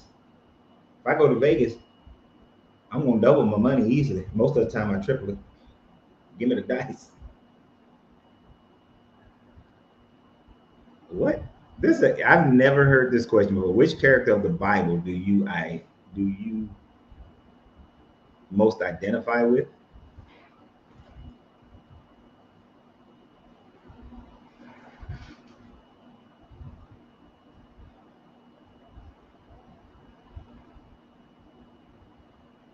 What character of the Bible do I most identify with? Because most of them, my moral stance is higher than almost everybody in the Bible. My morality stands higher than all of them jokers. I really don't identify with nobody in the Bible.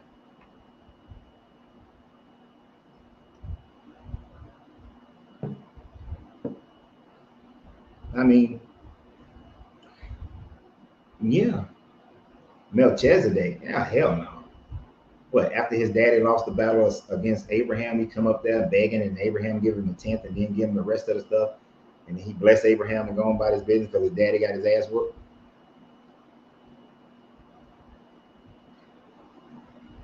No. Melchizedek is a punk. He's a punk son.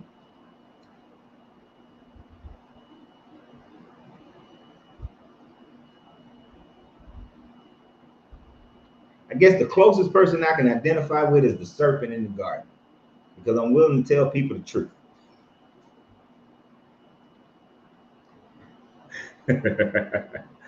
The serpent, because all he did was tell Adam and Eve the truth, or tell Eve the truth. And the day that you shall eat, you will become knowing good and evil, becoming like us. You will know the difference, and you certainly will not die in that day. The serpent, or even Satan, even the Satan. Hey, Satan, what you been doing? Going back and forth, just watching, observing. Ain't that a cause no problem? Just been observing. You see Job? Yeah, I saw him. He good. Yeah, you like all his stuff? He praised me real well. I mean, that's only because you give him everything. Logical deduction. Want to bet?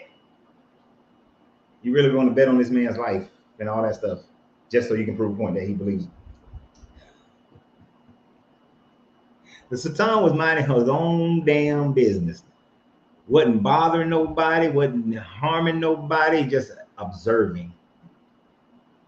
This God is the one who decided, want to place a bet on Job's life and let's kill his kids and kill all his animals and make him sick and give him boil. But we ain't gonna kill his wife, because we're gonna make sure she nag the shit out of him. But yeah. All right, boss, whatever you want to do. Don't make no damn sense, but sure.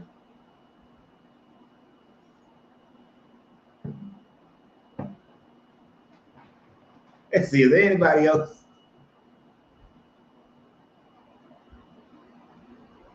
No, nobody else in that Old Testament. Elijah killing people because they called him Baldy. I can't get down with him.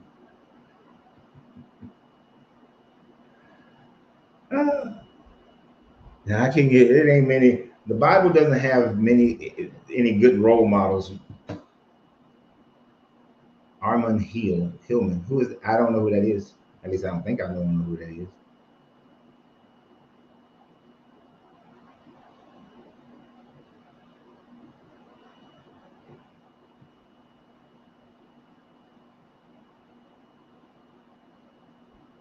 Yeah, I don't think I've never read this book.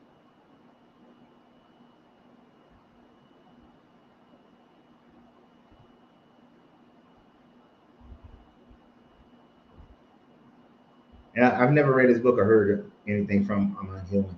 I have to check it out.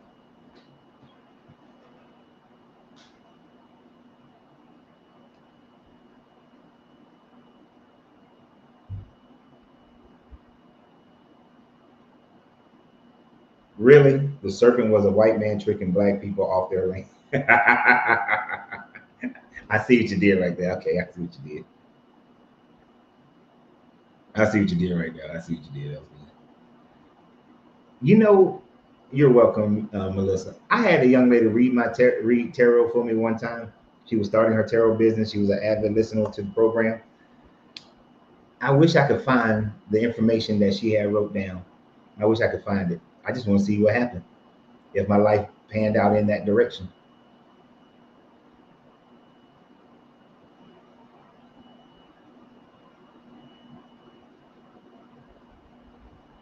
Right. That exactly. Snakes already crawled on their belly. It was just some old grandpa trying to explain to his child how snakes wind up crawling on their belly.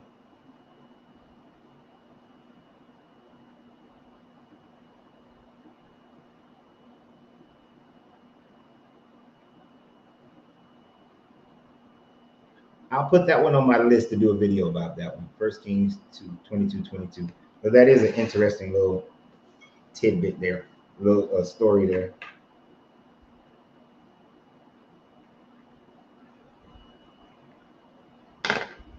Put that one down.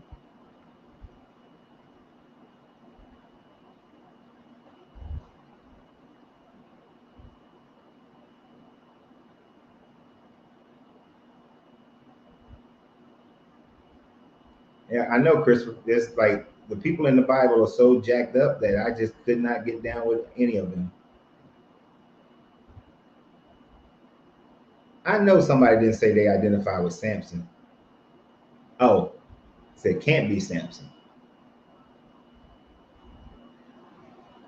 Yep, killed 30 people, stole the clothes of the people, and then was dumb. That Poom Poom put a number on Samson, dumbass.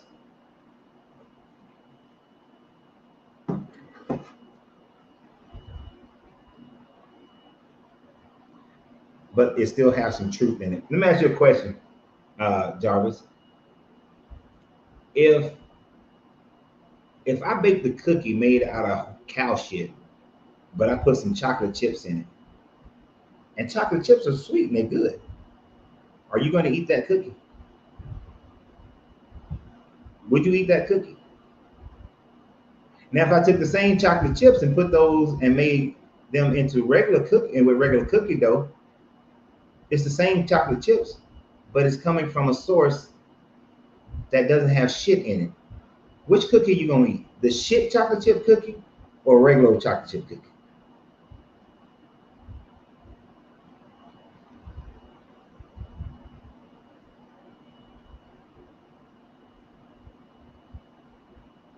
Just want to know which cookie you gonna eat.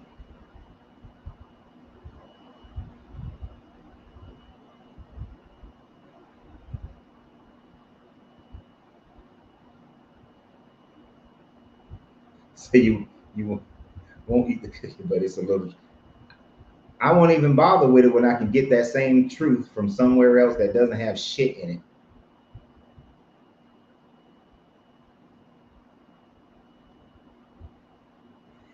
Exactly my point, Randall.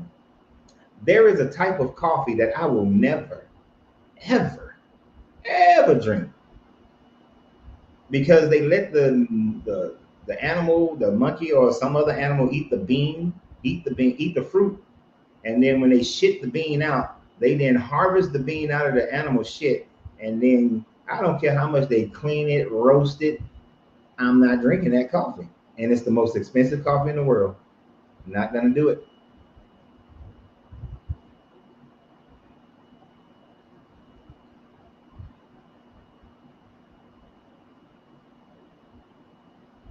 Not gonna do it.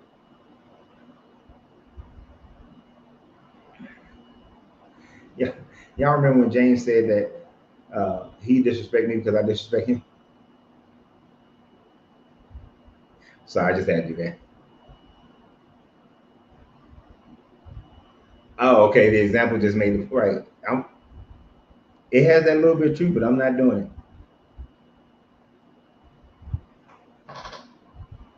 That's what's the sad part about the Bible is that there are some people who are believers in the Bible and they are really good people because they focus only on the parts of it that is good.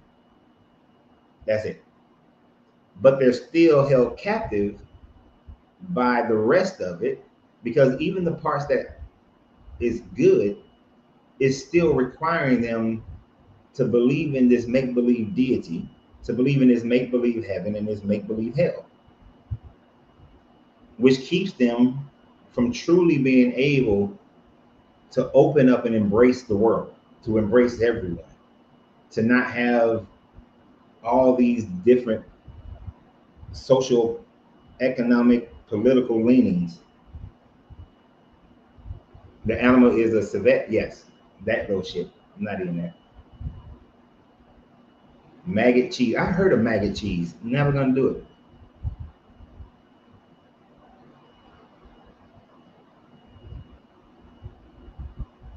Drink Guarano coffee. I don't know what Guarano coffee is. Is that the shit coffee?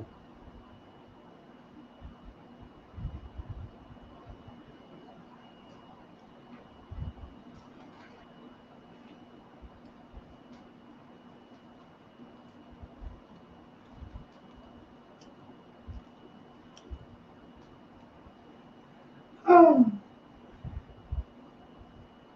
People ask me why I don't delete James or block James because it's just funny. is roasted twice. I don't care how many times you roast some shit coffee, I ain't drinking. Whatever this Mexican coffee that my wife done bought this time, this stuff is good.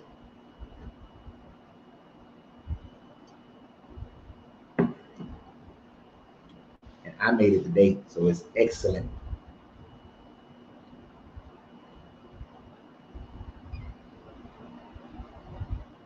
Mm. But I'm with you, Kevin. It might have a few good things in, but I just can't deal with it.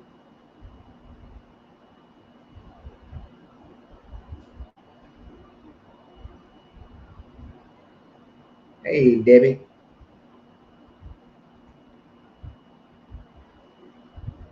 how many of you guys saw my video about our meetup in San Antonio?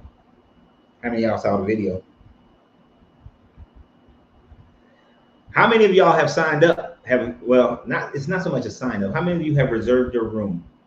It doesn't cost you anything to reserve your room in San Antonio for October 31st through November 2nd.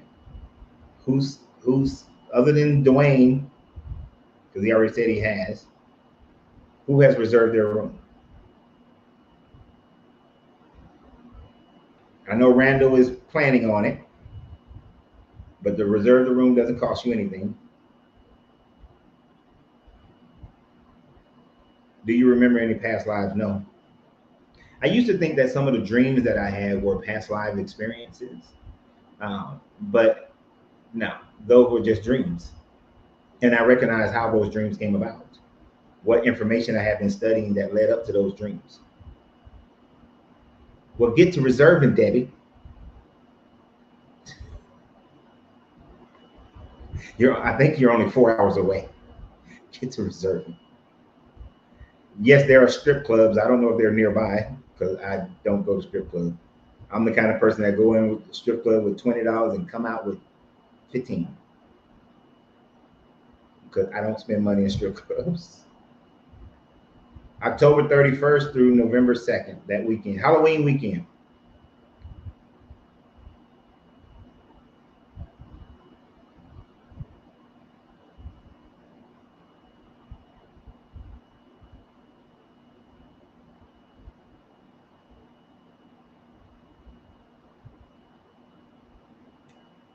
Anton. So was that yesterday? It might have been yesterday. We was talking about synchronicity and how mental, the energy of the mind, and the shared universe. Um, every thought that you have goes out from you. Other people receive it. It is something that science is still exploring how the phenomenon works. It started with Carl Jung, the one who came up with the idea, who expressed the idea of synchronicity as far as being something in modern day psychology, but it's something that's been taught since ancient times. That pretty much the thoughts that you have manifest themselves if you have enough focus on them, detail on them, and you emotionalize the thought. Those same thoughts that you have, other people can pick up on those thoughts as well. So it's kind of like when you're thinking about that friend, and then all of a sudden that friend calls you. And depending upon the conversation that you're having with somebody, because I know you say they just, what'd you say? A guy walked up and said, I will be with the girl of my dreams. Did he just walk up out the blue? Was there any conversation? Because some people are really good at picking up cues and then being able to make forecasts based on the small cues that you have. But exactly like Randall says, as a man thinketh, so shall he be. Do you believe in an eye for an eye?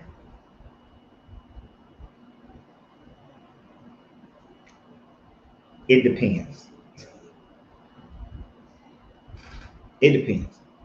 You maliciously, if you essay somebody in my family, you got to go through some punishment. And I ain't talking about through the normal system. You're not. You better hope the normal system gets to you before me. You understand what I'm saying? If you, a guy stole from me once, I banned him from the cigar lounge. I made sure everybody else in the cigar world in Atlanta know that he stole. I don't know if you call that an eye for an eye. I was just making sure everybody else know that this guy's a thief, and if you let him into your lounge, he's going to steal from you.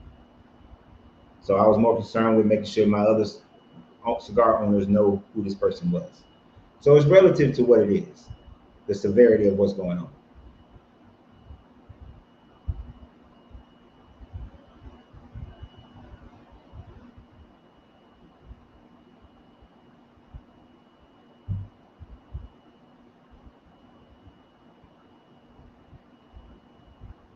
Okay. Now that's even more interesting that somebody just walked up to you.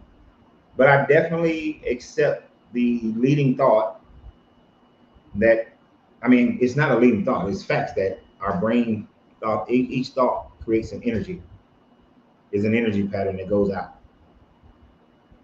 We can receive those energy patterns. It's kind of like when you're around somebody long enough, y'all start being able to complete each other's sentences or you have the same thoughts about things.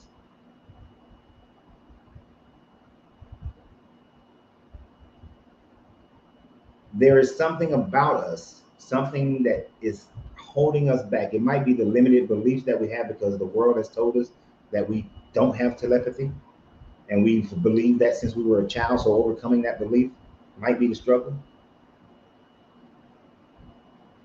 But I know, but when we talked about the Stone Ape theory, is another time frame that we talked about things of that nature. It has been found in many studies concerning the magic mushroom that no matter how old you are, it rewrites your brain in a positive way.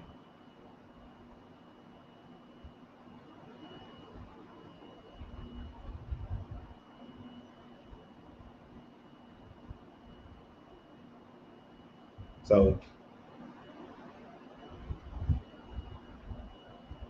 I mean, there's been some times on here where I could be thinking about like, oh, hell, that happened last night. Now that I think about it, normally Tim and Wrath are the first people on here. They usually on here before I get on here, making little comments before I even start the show. And last night, at some point, I was thinking, where the hell? I didn't say it to y'all, but I was thinking, where the hell is Tim and Wrath? And right when I was thinking that, about a minute later, Wrath made a comment, and then about another minute later, Tim made a comment.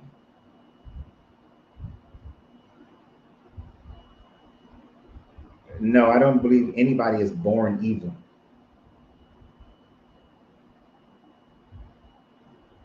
I don't think anybody's born that way. We're not born knowing the difference between the two. We have to be taught and trained, or our life situation pushes us in a direction. Hmm. To put it in IT terms, collective consciousness, like the cloud technology, shared network. Exactly. I mean, they studied that with monkeys of the same type of monkey, one in Japan and others in Okinawa or something like that. They trained one set how to wash their food off, and then after a while, the other set that had no contact with them started washing their food off.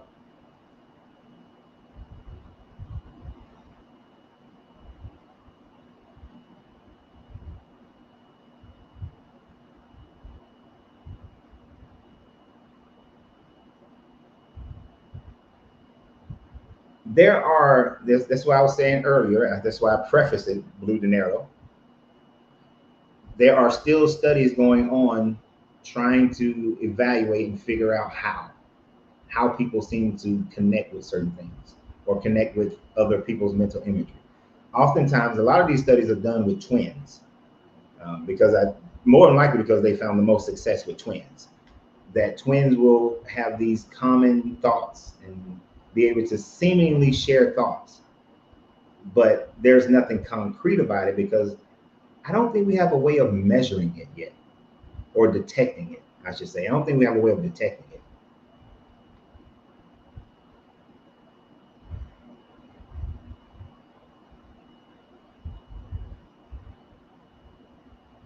it. Oh, Mark Twain saying religion was invented when the first con artists met the first fool.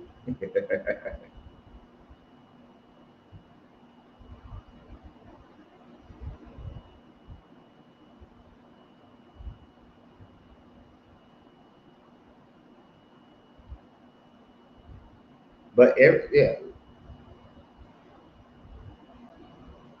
I have twin children. You should test it, especially if they seem to be able to communicate with each other without speaking. Like they seem to do the same thing, like the same things, think the same way. I think they had like something in front of them, and one of them would be looking at like a blue bird, and the other one would try to guess what they were looking at. But you can Google and find a lot of those studies, uh, and you can find the entire study on if you use Google Scholar. You'll be able to find the studies themselves concerning twins and this phenomenon, and uh, then you'll be able to read the study.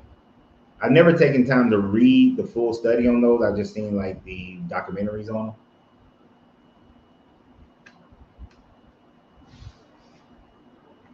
Many moons, you just got all the little questions, don't you? I like the questions. Do you believe nuclear war will end this world as we know it? Nope. Don't think so at all. Um, I don't think anyone is.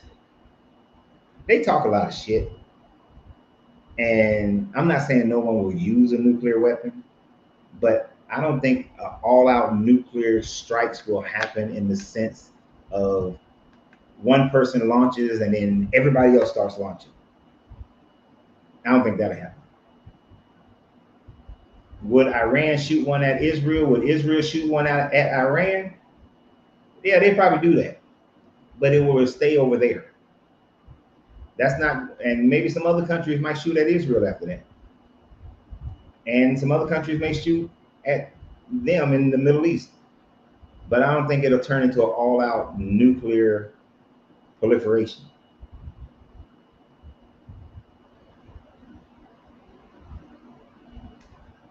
But I think you some at least 1% of the population will still survive.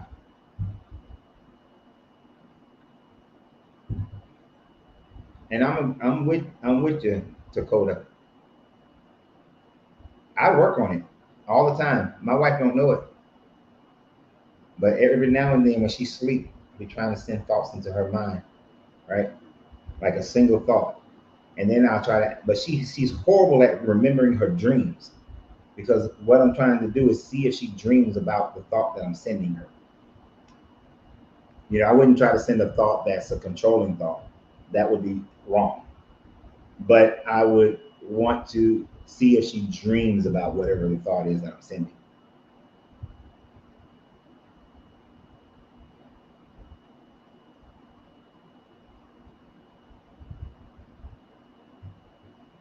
Or like when you feel somebody's energy watching you. Uh-huh.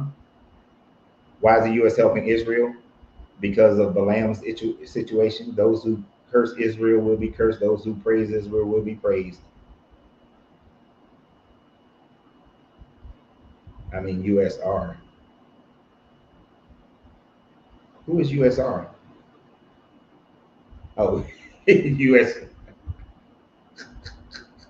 Wait. He put United States retarded. Oh man, this country is about on the stupid scope. The scientific method is the process used to ensure that our science is accurate, peer reviews, and copyright experiment validation and invalidation. What's the original? Yeah, exactly. The hard part about it, somebody was trying to prove telepathy or that the global consciousness or something like that.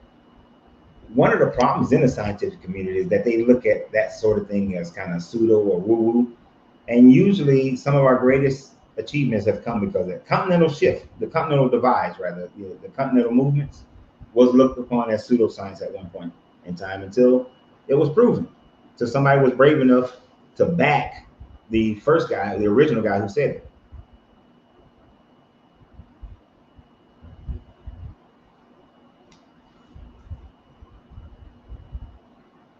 Yep. Even in war, the self-protected instinct influence decision making. And it would. Self-survival will influence it. Have you ever tried to enter her dream? Absolutely not. I would never want to enter anyone's dream because you gotta think about it. Think about some of the things that your brain come up with. Do you want other people knowing that stuff?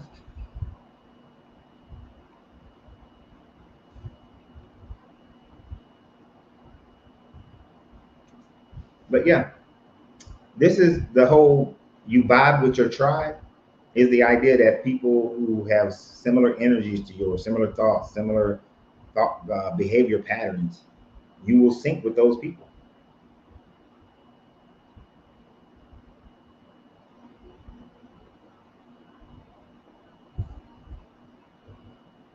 And what Christopher was saying that there's little signs that prove the supernatural, but plenty of people searching for the supernatural have stumbled upon solid signs. And the Christian like to take that and flip it and say, "Oh, they're just figuring out how God did it." No, they're not. It's figuring out how your God didn't do it and how it's just a natural thing.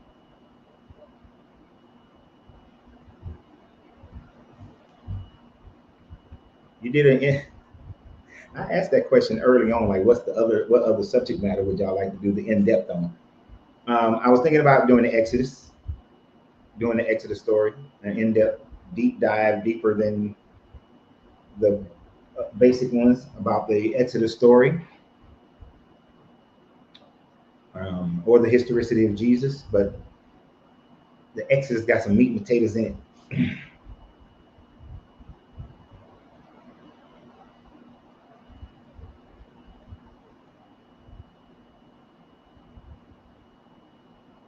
Jarvis. Jarvis said Noah's Ark. Now that's one of the true stories of the Bible. It is too bad you was not part of the seminar because you would have learned very easily how that story is so false that it's not even funny.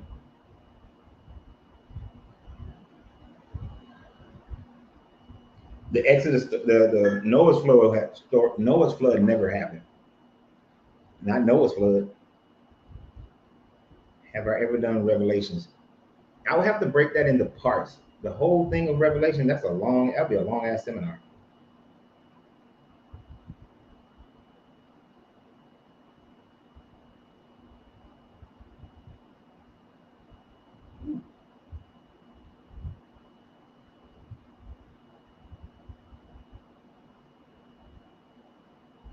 Geopolitical forces, biblical changes. That's a thought. Yeah, I do think people have levels of telepathy. We just got to figure it out, man.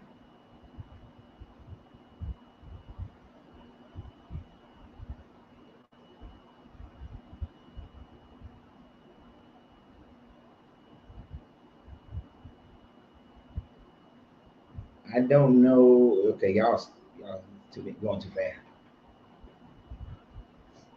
Does Exodus have anything to do with Akhenaten? Nope. Exodus has absolutely nothing to do with Akhenaten. Ever since Sigmund Freud suggested that Akhenaten was Moses, people have jumped on that. But Akhenaten and Moses are nowhere near the same person.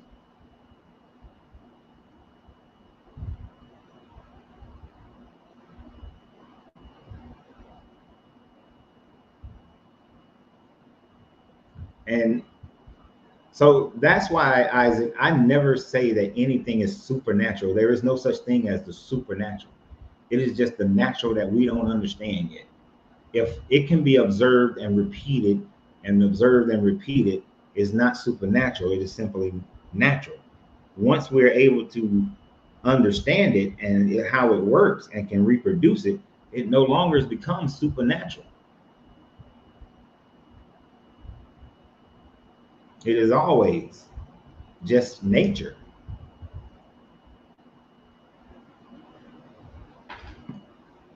I couldn't do a long, in-depth one about speaking in tongue because that would be very short. It wouldn't be worth doing a private seminar on that, on speaking in tongue.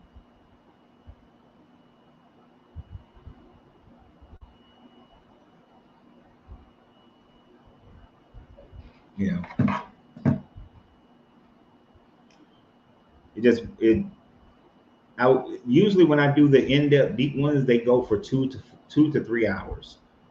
So it will have to be something that we can dig that deep into. Using my subject matters here last about 45 minutes. And then we talking about everything under the sun. Do you believe in the fountain of youth? No, not in a fountain of youth. I do not. I am hopeful that the philosopher's stone is real. And literally, I am preparing myself to try to create the philosopher's stone, right? There's some processes that I got to do first before I attempt to create the philosopher's stone. Dang, I got something in my eyes.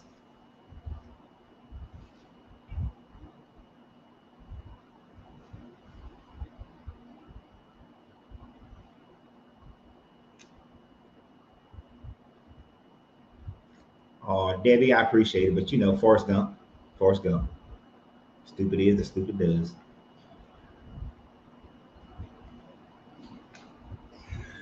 Ah,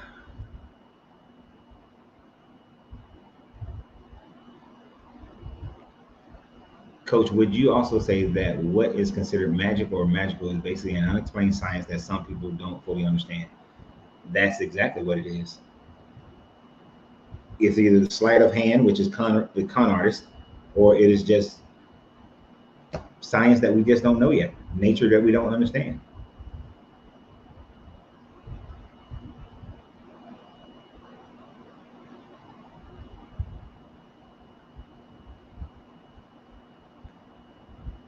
No, I've never watched Full Metal Alchemist. I was not like my kids have watched it because they're into the anime stuff, but I've never watched it.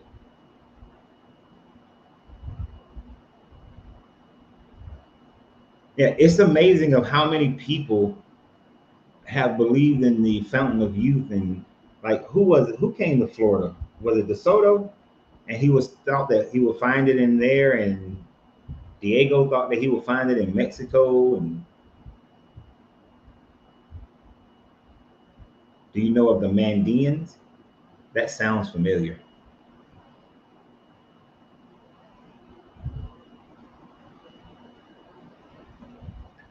They counted people Asian almost similar to how we do it, either the 13th month lunar calendar or the 12-month solar calendar. They count the same way. They didn't count it by month. Ponce de Leon, thank you. Ponce de Leon, he was looking for the fountain of youth. I should know that. That's one of the main streets in Atlanta is Ponce. But he was from DeSoto. Okay.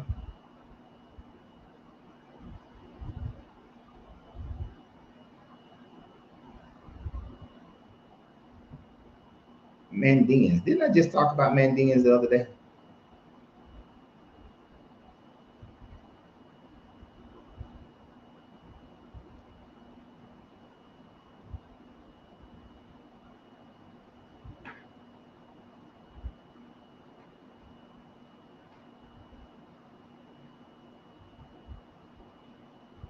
No, I don't know much about them. That's a different. That's not what I was looking at the other day. I don't know. I don't know who the Mandeans are. But yeah, Ponce. Now, let's see. No, it couldn't be 432. 432 is what the Earth vibrates at. Isn't it 512 is the frequency of healing that the Earth heals itself? Isn't that how that? I haven't looked that up in a while.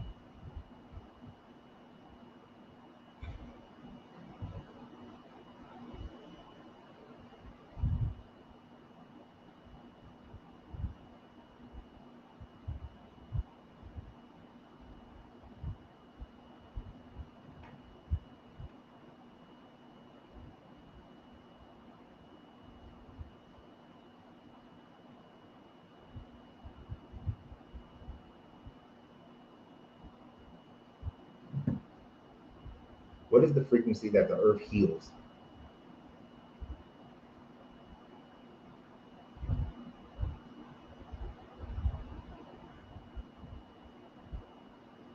Oh, that's 7.83.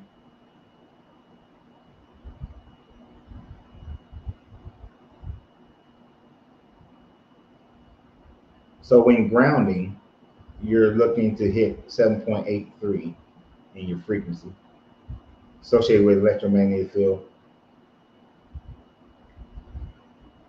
528. Thank you. What is the meaning of the 528 hertz?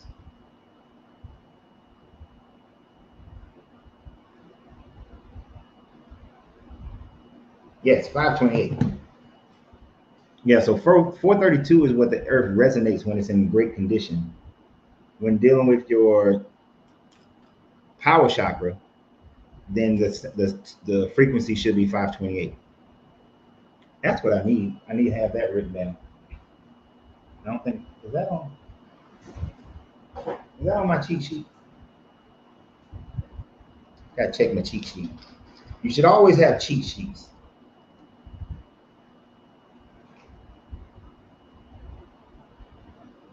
It's not on this one, but I do have one. I do have one that tells you which each frequency for each chakra,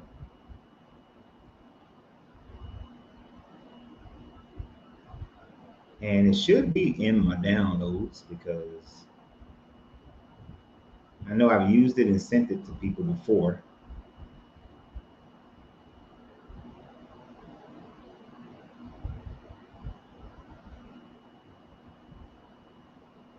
Ooh, that would be now. See, I know I personally would love to do a long form deep dive into chakras and opening a chakra. Ooh, that's I'm gonna put that on the list. That's definitely gonna be one. That's gonna be one of the deep dive seminars. I can tell you that right now. There will be a deep dive seminar on chakras and opening your chakras. Mm-hmm. Sure will be.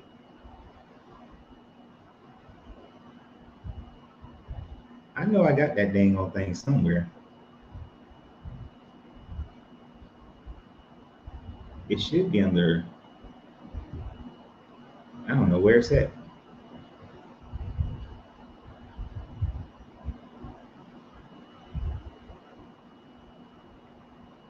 I don't know where it's at, but I had one that I wanted to show y'all.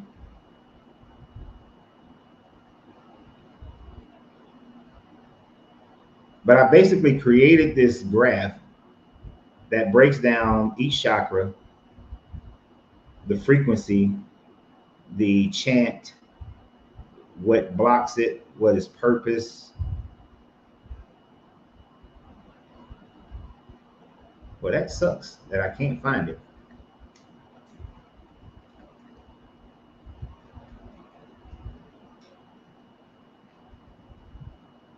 Oh, wait a minute.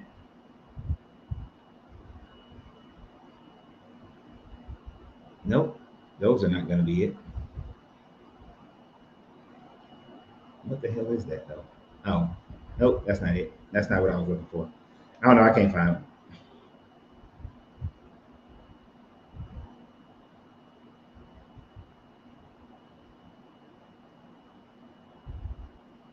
I know y'all said a bunch of stuff and I haven't been looking. Let me go back.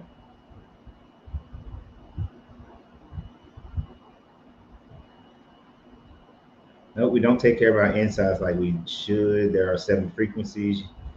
There are more than 7 frequencies, and used in cephalagios, uh, tones.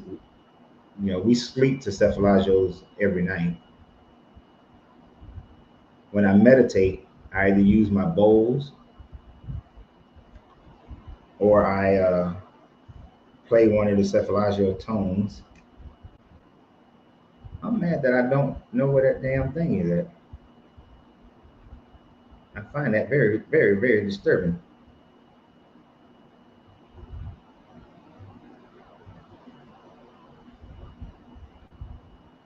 Why do I not have that?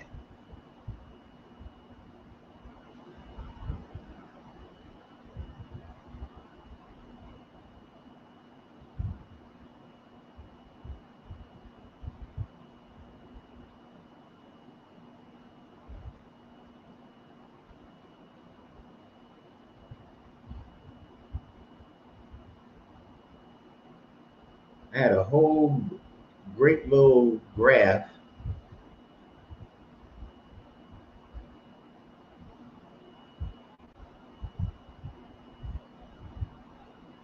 where I could that broke everything down for me.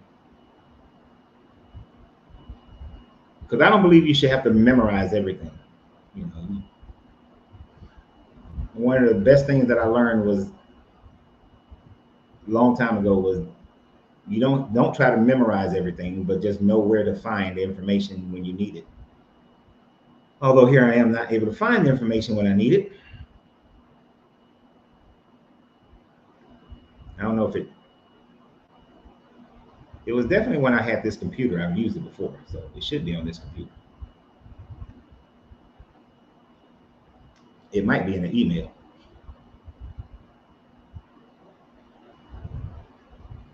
Anyway, I have to find it. Yeah, but yeah, there are 7 frequencies that match your chakras.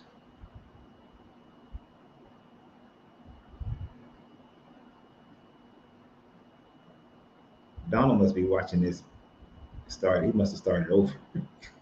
He's back when I was going in. Uh,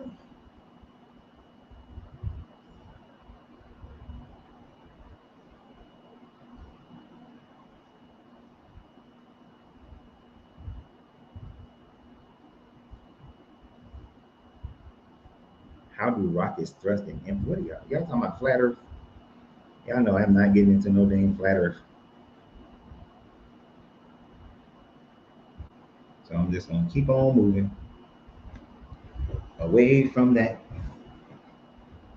I know I had it somewhere. This is irritating me.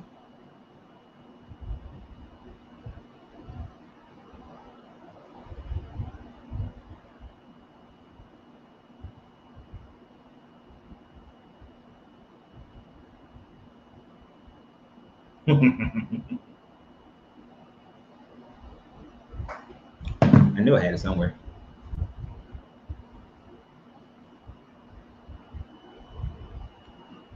I just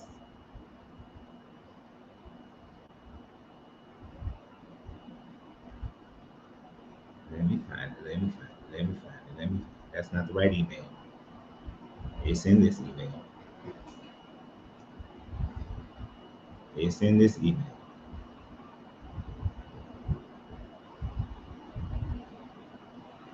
Let's download.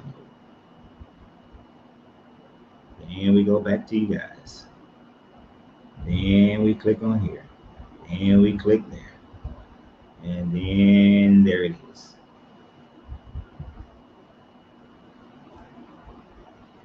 I don't know how well y'all can see that, but when I coach people on chakras, this is something that I created that I just use. It is smileless. I don't know if y'all can see it. Ooh, those are filthy.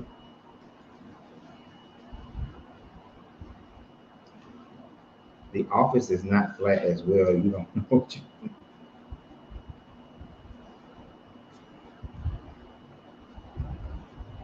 I'm gonna have to check out this Hillman person y'all up here talking about. Hopefully he got some videos because, like I said, I haven't read a book in a long time. I hate how books you got to go through a whole bunch of bullshit to get to them. Ain't no they got the third eye. I created this. Yeah, but it breaks down everything. No, I didn't put the frequency on here. I'm gonna have to add that to it. I'll add. Yeah, I'm gonna have to add each frequency to each chakra on here because I got the source, colors.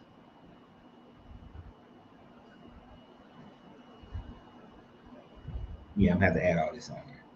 I got some more to add to this.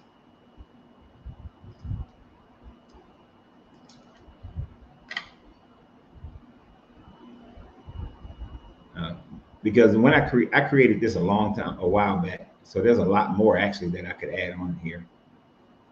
So I'll add some more stuff on here. Maybe I make each chakra the color that it's supposed to be.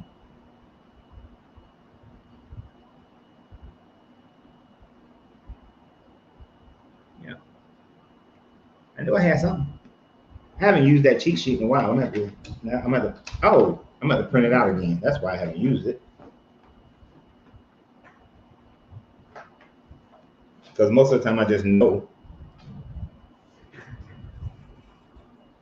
And then, I just grab my bowl. But my wife don't feel well, but if I want to piss her off, because she got dog ears and this house echoes like nobody's business.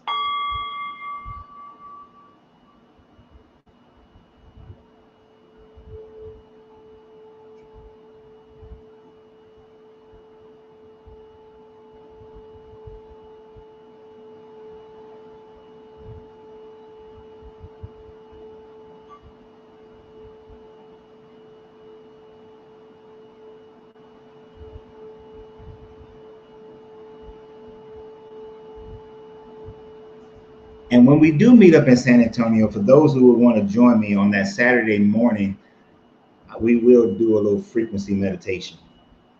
You don't have to join. This will only be for those who want to join on that Saturday morning for a little chakra bowl meditation.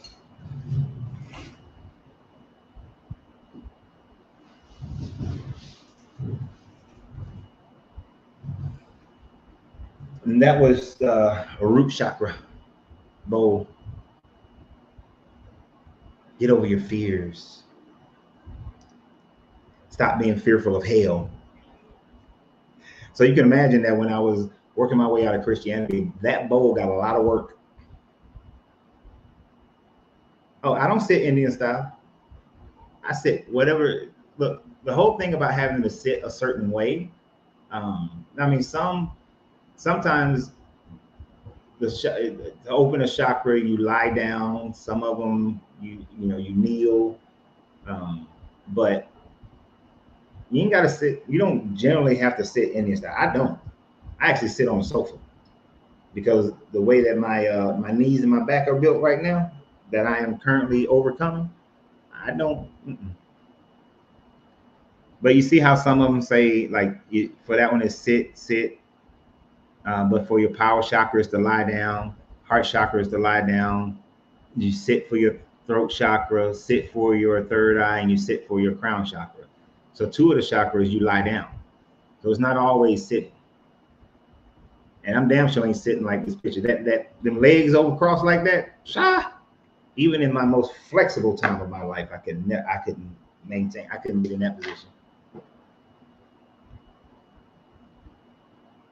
Can't get in that position at all. Never have.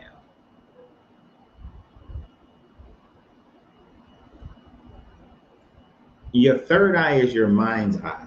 It's your pineal gland. From your pineal gland is where your DMT and I forgot the other fluid that's released into your brain that gives you happiness, but also it allows for you to see beyond the material world, see beyond what you have constructed, what the world has constructed as your belief system. And that belief system is not just religious. I'm talking about your belief system of what you are capable of, what the human body, what the human mind is capable of. It is that third eye. Like when an athlete says that they sit and they envision the play over and over again, or when Nikola Tesla said that before he begins to construct the machine, he sees it in his mind first. Your third eye is what allows you to see that, and it allows you to also see how the universe works. So it is not seeing the matter form universe, but seeing beyond the matter form universe. That is often blocked. And of course, the Christian or the scary person will be like, oh, be careful before you open it, because then you might see some demons. No, you're not. If you do, you're seeing the demons within yourself. And you're seeing the negative portions of yourself is all you're seeing, right? Or the negative people around you. You get to see the true self of a person. So it is just seeing beyond that.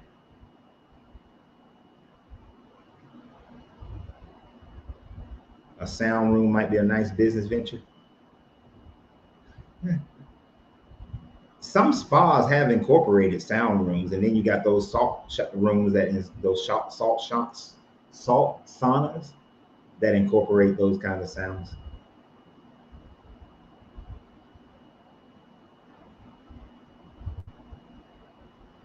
So you reach nirvana once, but you don't know how you did it. That's why you got to keep doing it. Keep trying, keep trying.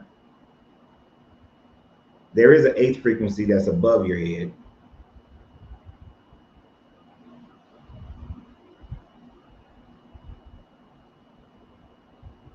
But yeah, just take out the physical eye, but you see with your brain.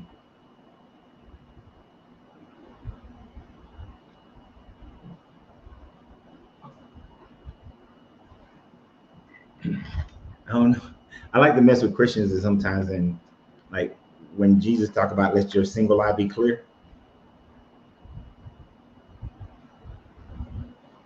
What is he talking about? Let thine single eye be clear. He ain't talking about these two. Must be talking about something else. Talking about that pineal gland.